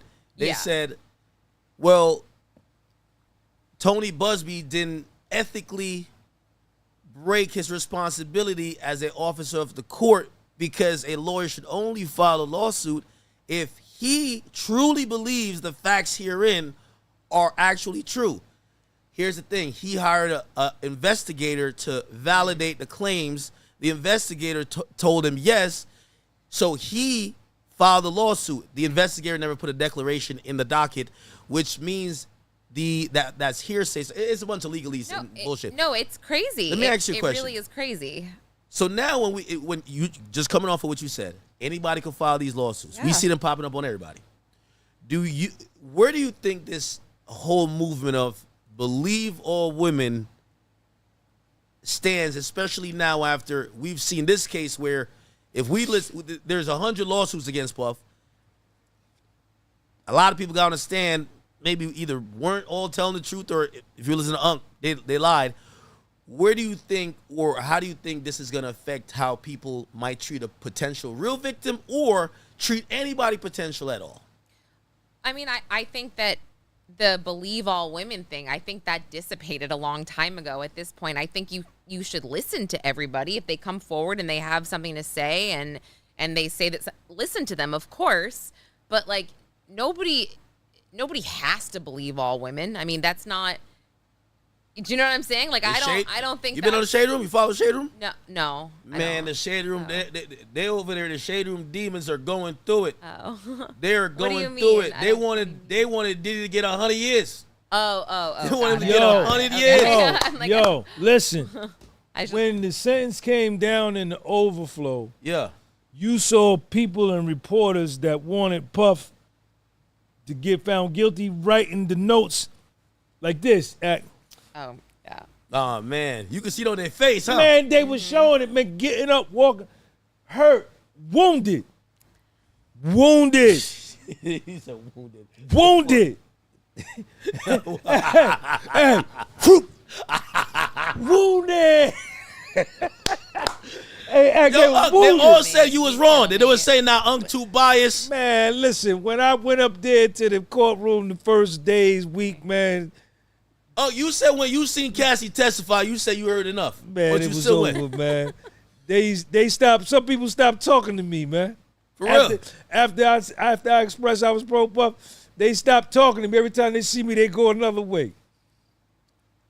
When I first got there. Shout out to somebody said, not your Uncle Ruckus. He says, it ain't over yet for Diddy. they might try to do the Keefe D on his ass. They might try to drop a bomb about some old shit. Oh gosh, what if Keefe D implicates Diddy on this? Oh my God, I forgot. So they pushed that trial back, I think, to February 2026, I think. But Speculation. He said that whatchamacallit, that law enforcement broke a proffer, but they say that he broke the proffer first. You know, he did it on Vlad. He did it on the couch. Yeah. Multiple times. He just needs to shut up, though. Just stop talking. Here's the thing, though. He was getting like 5 bands in an interview. He had no other skill. He was an Asian man. He went up there. They kept asking about the same thing. At first, he used to say, refer to my book and refer to past interviews I did. I did have, he had what they call queen for a day. Yeah. You could only say that one time, brother. Okay, they had leaked the interrogation footage or audio, and he kept saying it, remixing it, giving different details. Now he's saying a bunch of other stuff. He also was bragging when they were when he was getting arrested. Do you remember that? Like, he never shuts up. It's not just like he is his own worst enemy, and he might not even make it to trial. He is not healthy. He is not a healthy person. So, hey, by the way, James McAthin, thank you for the 10. He says, I know the federal statute of limitations for transportation related to prostitution is 5 years. I'm just interested in how this applies to Cassie's charge now that RICO is out. I don't know. I wish I had saying the the legal sentencing background guidelines to 5 years? understand all of that. The charge, the statute of limitation on that charge is 5 years. That's interesting. Oh my gosh. Some of these people are they're hell. I have one for you, Lauren. And I hope they're not. Don't try to attack Lauren on here now. We love Lauren. It said, I like Lauren, but it seems like she's mainly interested in helping women. She says, does she think Cardi B should be on trial for admitting she used to drug men and set them up with transsexual women? Okay, I don't know enough about whatever Cardi B used to do, but like I think that what gets me, and like anybody can say whatever they want about me, about you, but the truth is you guys don't know anything about me and you don't know anything about Sean. So if people say that I'm all about helping women, I mean, is that a bad thing if I am? Number one. Number two, I would say that if Tell him, Lauren. Well, no, I'm just saying, like, if somebody needs help, and again, I have a son, so do I want to see my son in a position where he's wrongly accused? No. Tell him, Lauren. I will help whoever needs help, and the fact that if people are even offended in the slightest that I am offended by seeing Cassie get beat up, then that says more about you than it says about me. So, I mean, I'm not coming down on this person. Get him, Lauren. No, I'm not coming down on this person. No, come down on him. Come down on him. We get to it on this channel. We get to it. Listen, I put myself out there. I'm the one talking. You can say whatever you want about me. That is your right. I'm putting myself out there. But again, the truth is, you don't know anything about me, and I help who I want to help, and I'm a truthful person, which, like I said, I will tell both sides of the story. We love and respect your perspective. But and if I see both sides, and somebody you're not in here weeping like, what's that one? There's that one blogger. Somebody said hide all the ropes. Like, I ain't gonna lie, I don't even want to make that joke, but they said this one blogger is weeping outside the courtroom. I think she has some issues with you. I don't know what's going on. Okay, but I'm just saying, like, I am not emotionally invested in these cases. Wounded. Hey, listen. In the overflow 24B, man, them reporters in there and the public was Yo, Diane, thank you for the wounded. No, you didn't send a message though. Wounded. They were mad. Yeah, and I'm not emotionally invested. I'm just like, you can't help but when you see his daughters, it's like you can't help. And then those moments where he's being, consoled by his team, you're a human being. You feel empathy for him because it's a tough situation. I mean, he won. He took it to trial and he won. He was judged by. Hey, by the way, DJ K Don Vibes, thank you for the 20. He says sidebar. He said act the sidebar. He said the chat niggas was 25,000 deep this morning, and there's like a podcast on the West. They be trying to they was taking some shots. Chat, you know what we do? We can't keep going back and forth. We got people who we fuck with. We share our platform with them. He said them boys are struggling with 550 views. I seen Unc today, 3,000 kicking strong. I did. Right? I did. Listen, chat. Just that this is exactly why I'm not gonna spend my time going back and forth while I could find other content creators that I'm liking their content. Let me collab with them. Some of these guys just want to argue just to argue because now they could get up in the algorithm. It's okay. It's okay. I don't take offense to it. But I like to, these are my people over here. So, by the way, somebody said, oh, Jay Cardi, don't gas Unc up. He's off 2 Red Bulls. It say, yo, nah, Unc. Turn up on Tisa Tells. Sidebar. No, wait. I don't want to talk about Sidebar. Yo, so wait, what happened, though? So I'm coming back from the joint, my live joint. Yeah. And I'm walking through the back. Yeah. And she right there. So this is after the verdict. So I make sure I lock eyes with her.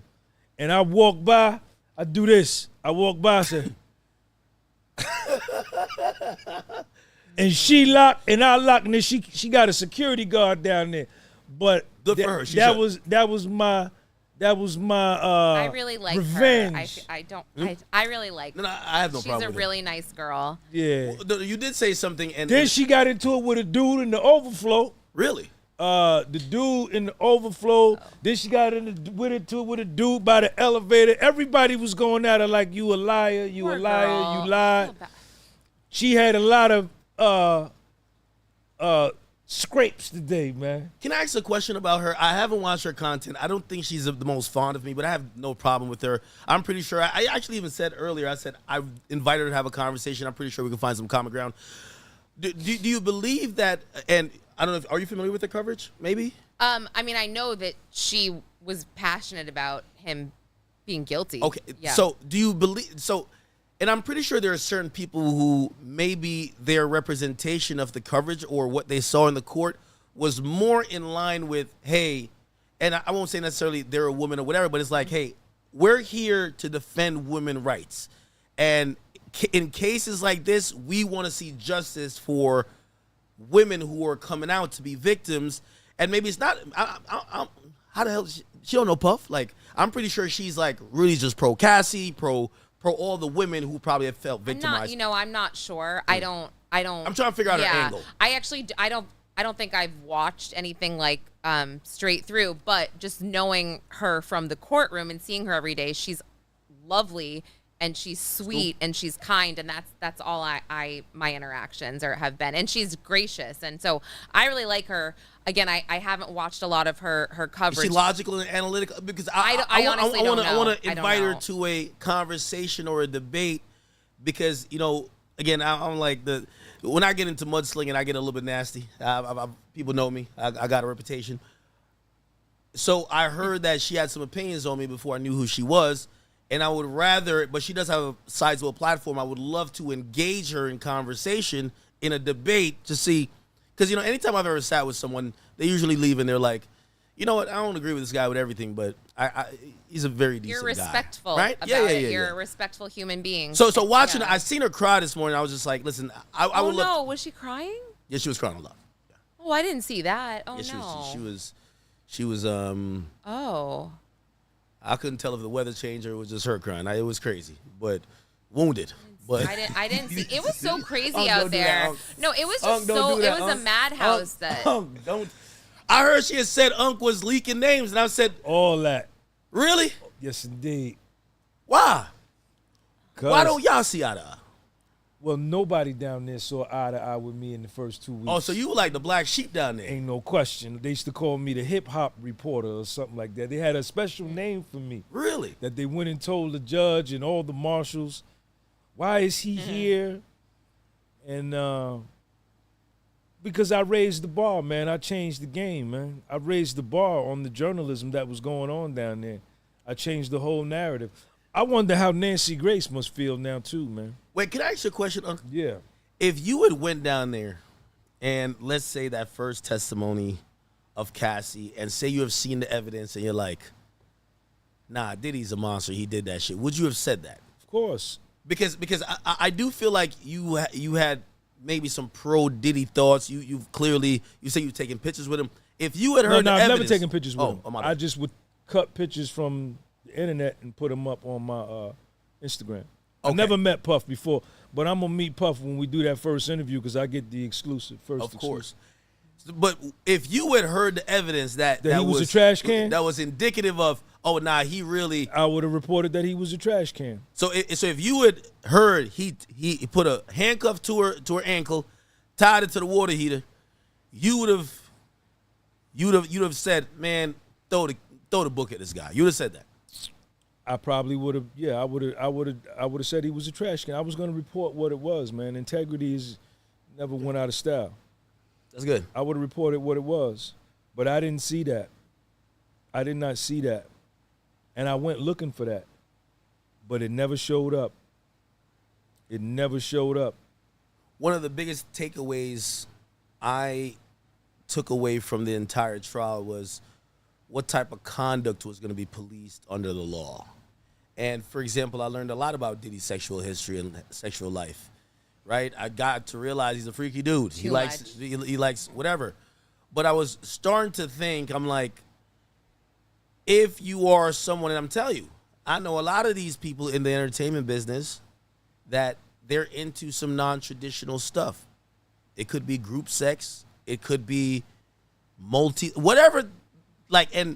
But I've never heard those things to be non-consensual. Mm-hmm. But if you told the public, who are usually in monogamous relationship, that this rapper, this ball player, after he won his NBA title, he ain't go to Disney World. He hit Turks. Mm-hmm. And when he hit that junk on the yacht, it was crazy.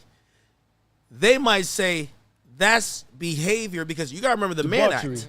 Yeah, the Mann Act, they listed a few things that it was trying to prevent. One of the things that actually says debauchery in the actual Mann Act, I think it's from it was to prevent certain things that when people would bring sexual behavior and it was bringing people from places to other places to engage in immoral sexual behavior.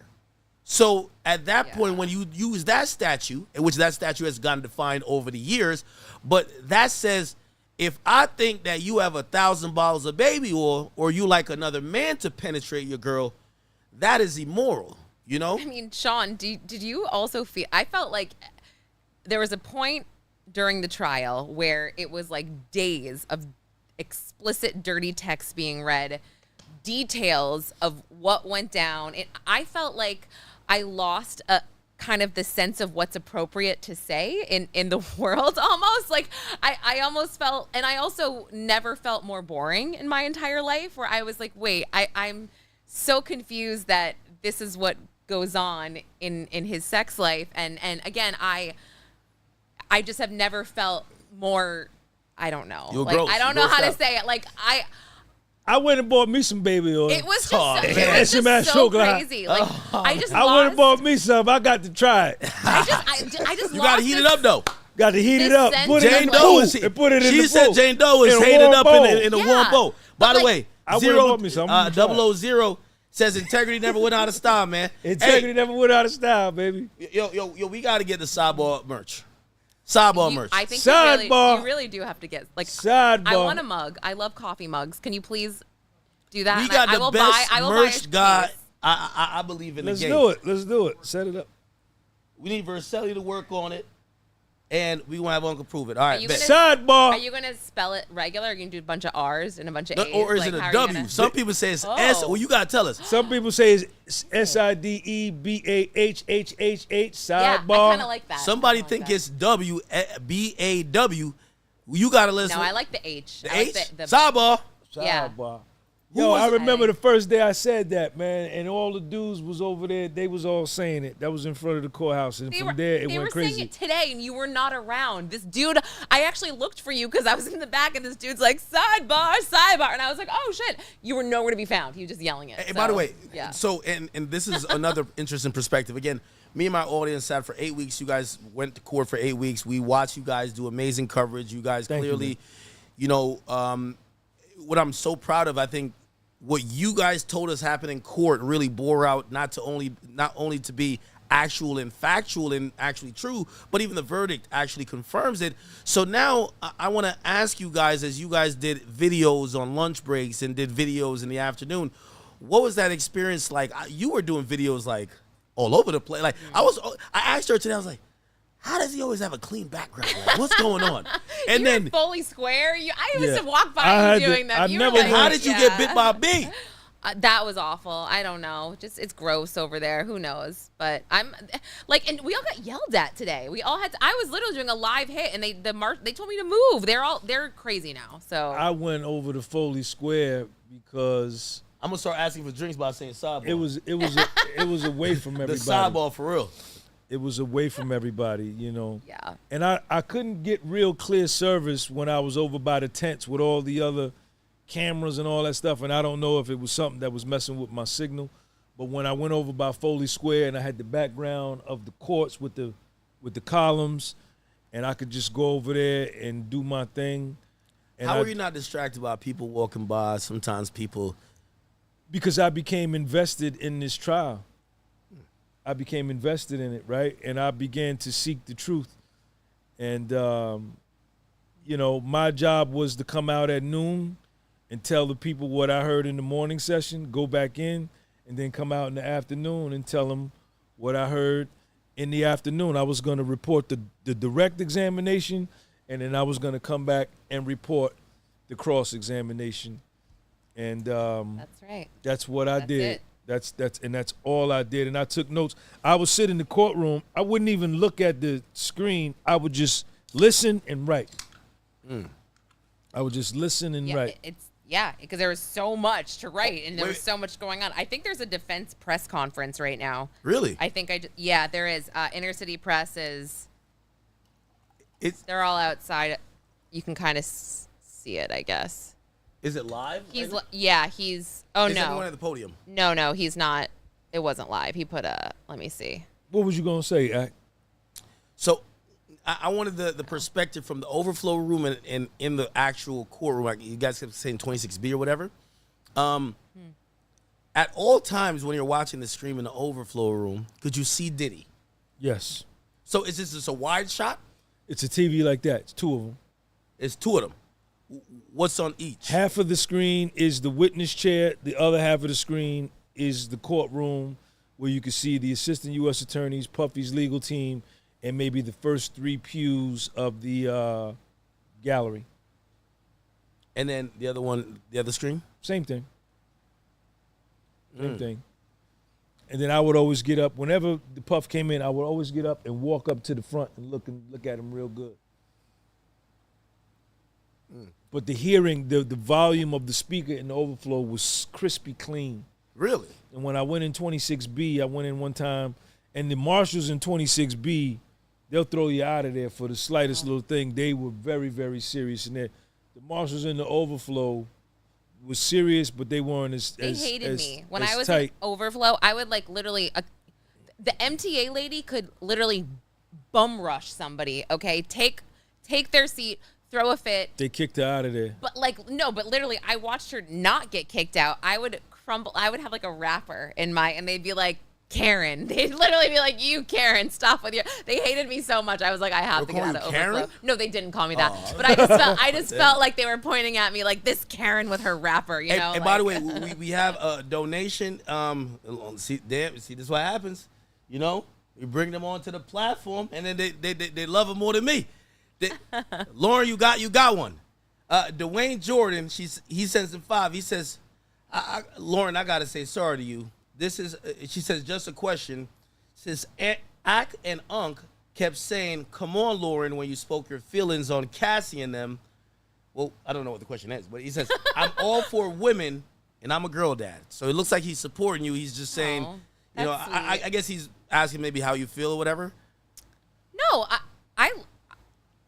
I think that conversations aren't really interesting if everybody agrees. So I think it's nice. No one's insulting each other. Like, you're not like, you fucking idiot. You know, no one's like, no one's being like, it's not like that. So, I mean, I just think it would be so boring if we were all sitting here and we're like, yes, I totally agree on that and I agree on this. And no. After yesterday's pod, let me tell you this. when I first did Everyday Struggle, it was the show that kind of like brought me a little bit, way more mainstream exposure. I realized that the need for difference of opinion. You know, I was on YouTube for years, and I was given my opinion, and the people who flocked to me mostly had the same opinion. But there was always some people who tuned in and was just like, I don't agree with that, but there was never a voice to represent them. When I sat with Joe Budden and we did a debate show, I would realize even some of the people who liked me, they liked when I was challenged. So yesterday, even at the times where we were challenging each other, I realized that's what makes for great programming. Because as much as we might not agree on certain things, and it's not even a lot, honestly, those people who want that debate. retort, They want a healthy debate. they want to hear it. They want a healthy debate. And that's why, you know, I said to you after, I was like, I loved every response you did. It's not hostile. And that was sweet of that it's guy. hostile, What was that guy's name? That was very sweet of him. So thank you so much. But like, Just blocking from your DMs, man. Yo, Matt will beat your ass. Don't get up in them DMs. Oh my gosh, that's so funny. I feel like DMs go into like this, if you don't follow people, because I feel like I never check Instagram. They go straight into like some weird abyss. They go into this hidden thing. I'm not going to lie. I should check. I check it might be dangerous for you because they might be saying all type of stuff. Oh. I check every DM because some of the biggest stories I've ever broke. And that's why I tell people, just DM me. I'm going to see it. Ooh. Yeah, When I you're go- a I media love that. personality, Love when you're a that. media personality, let me tell you this. Sometimes somebody will give me a tip. Hey, I just seen this happen. I was at dinner. He just did this. Trust and believe. The cops came. They got him in handcuffs. I don't got a picture, or hit me. I'm going to give you the picture. And I go through each and every one of them, I do even to too. this day. I You do got too. to. Okay, now check. I When want you're to look in the at media, the DMs. I check all my Yeah, DMs. Okay, no, okay, yours is okay. going to be a little because it's going to be people who are thirsty. Wait, yeah, are mine going to be interesting, or are they just going to be? It's going to be a shit show. With me, and I think ours is going to be, yo, check this out. You've never seen this. Yeah, I get a lot of They- that. trust me. That's why I tell, if you're a viewer of all of us, you don't know the service you're providing because we can't clone ourselves. We can't be everywhere. We're all independent content creators, but we got to compete with CNN. Long Crime's got a whole control room. I didn't even know that. Like, you know, first of all, I heard him say today, they said, because they did pass me on viewership when I was at the crib. And I was leading. Which one is Long Crime? That's the big platform who's been covering the case. And Yeah. for the most part, throughout the whole trial, I was the number one. Yeah. They definitely passed me today. But here's the thing. They have a whole control team. They have someone in the courtroom, outside the courtroom, They're a earpieces. news suspensions. organization. They're a straight up like media Exactly. conglomerate. Yeah, And- you can't. I mean, And yeah. here's the thing. Just like you and just like Lauren, one man in a one-woman army, and here's the reality behind it. We, a lot of times, we're only strong as our audience. This is why I say, when they were sending super chats to you, there's nothing bigger than the chat. They tell me everything. They put me on the stuff. Yo, go look into this real quick. This is about to break. This just happened. And I'm pretty sure you get it, right? Absolutely. Absolutely. I check all of my DMs. I get a lot of requests. now I'm checking them. Sorry. I now check, I'm like, I Might be bad. check, I check all of my DMs, and I think mainstream media has to compete with us now. I don't even think they're in the course. lead anymore. oh, You know, especially Because they're not telling the truth. someone said, "Can you spend a weekend with me, please?" yeah, that's It's a you're gonna get a lot of It's that. a stranger. Hold on, I kind of want to look at him just to make a decision. You know, I'm just kidding. I'm just kidding. Let's see. But Oh, just- private. Just Sorry. to be able to, we can set up, we can go live like that. We can, you know, they can't compete. They can't compete with. Excuse me, Lauren. No, you're Hey, good. let me tell you this. And again, And I had people saying, Sean, I don't go to I wait on you.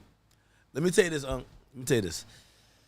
2017, I get brought to Complex. That's when I did that show. To where? Complex, right? Okay. It was in anyway. Times Square, big building. Now the MLB headquarters is in that building we were at. And I went in there, and they had 2 floors. They had 400 employees. And they brought me in, and no one knew what I kind of looked like because I used to do voiceovers. I didn't show my face. And they said, how many people do you have work for you? I had 0, but I'm in this big building talking to all these executives. I lied. I said, I got 4. I got 4. Y'all got 400, I got 4. Good for you. I had none. I seen the operation they had. They bring me to a guy who was one of the senior editors because they were starting to get into video. They were a written platform. They were getting into video. I was heavy on video. They said, do you know, for the last 6 months, we've put 6 people to analyze your videos and see, because my engagement was so high. There's nothing bigger than the chat.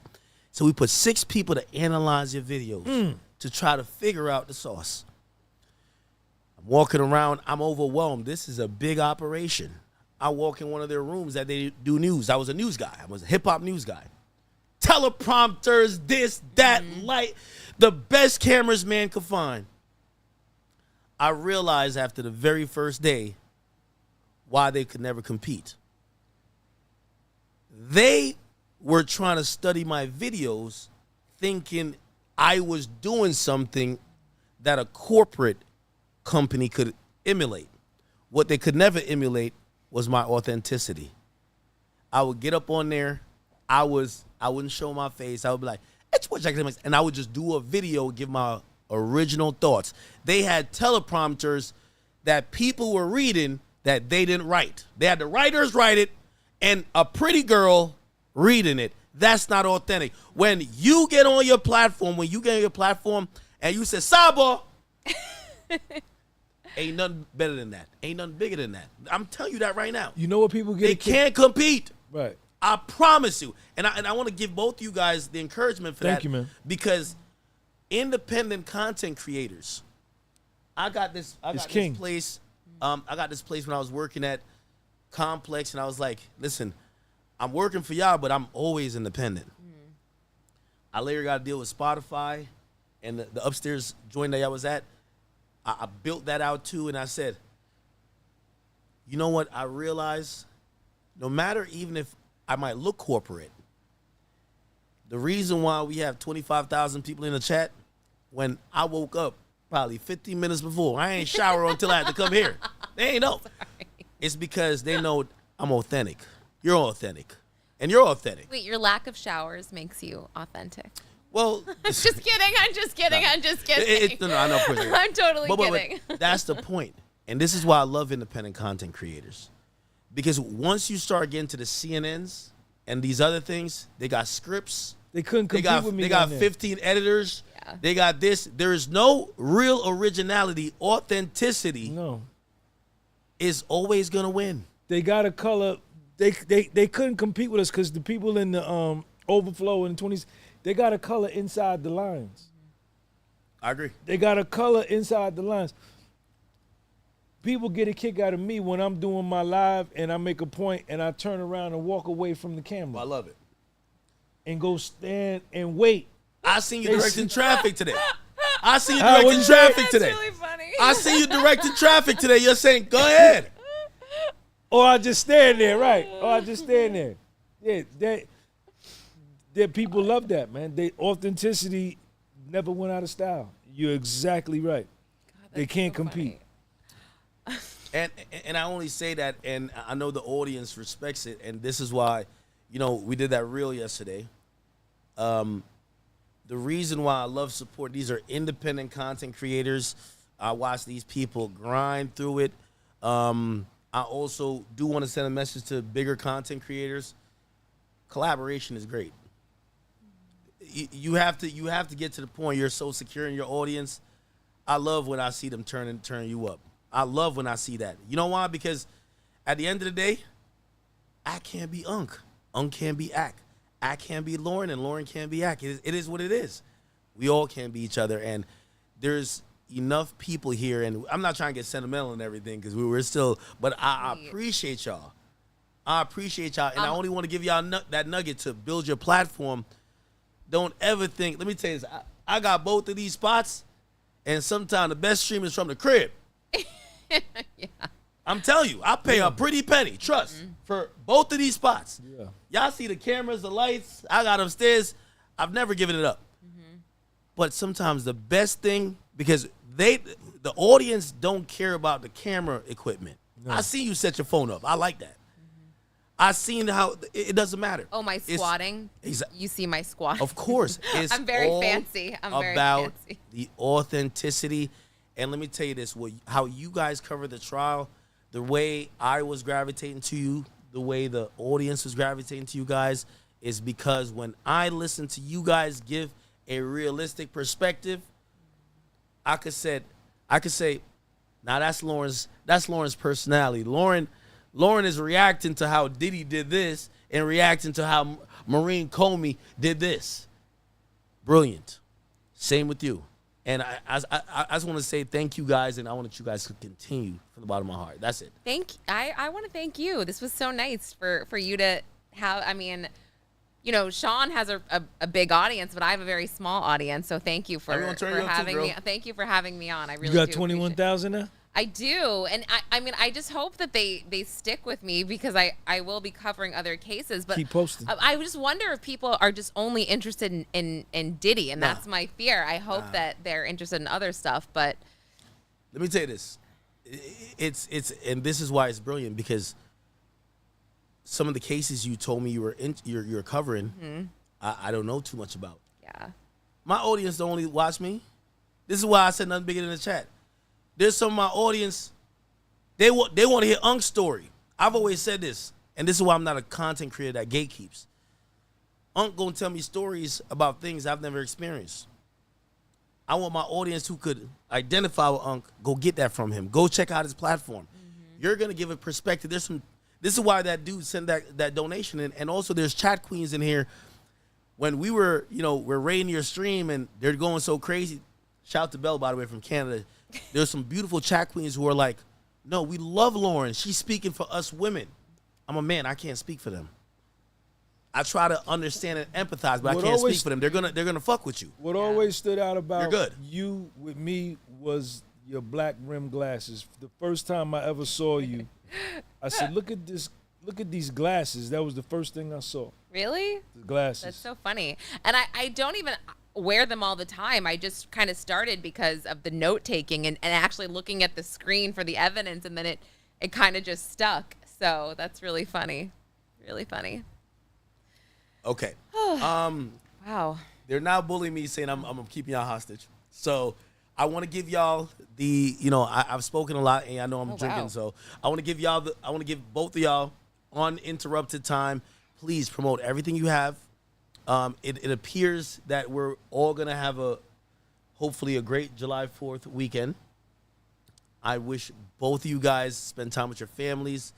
You know, unfortunately for Puff, he's not gonna be with his family, but he does have good news. And we're gonna reconvene, and I do want us to do something on a regular basis. I don't care if it's weekly. I don't care what it is. I think we could figure something out. Okay? That would be fun. I want to give both of you guys, please. Lauren, this is time to promote. Please. You go No, first. I literally feel like I've talked so much that I feel like I have nothing to say. I have nothing. I will be back with you, hopefully. The podcast was sold on Spotify. The podcast was sold on Instagram. Go get my merch on my website, www.thepodcastwassold.bigcartel. I wrote 3 books over there. I also do one-on-one mentorship sessions. Stan.store/podcast was sold. Sidebar, shout out to academics for the exposure. Yes. My platform has really took off since he started promoting my platform, and I'm appreciative. Shout out to my girl Lauren. And this is what we do. Integrity never went out of style, and authenticity is the highest vibration in the universe. Higher than love, higher than fear. Sean G. You're the best. Podcast was sold. I'm glad I met you because, I saw you the whole time. I literally saw you and it's just funny. We really only met 2 weeks ago, which is so weird. Right. Yeah. But wait, actually, I feel like I should shout out my platforms. I know I just said I talk too much, but Come on, girl. yes. Okay. YouTube, Pop Crime TV. My website, popcrime.tv. My Instagram is my full name, Lauren Emily Conlin.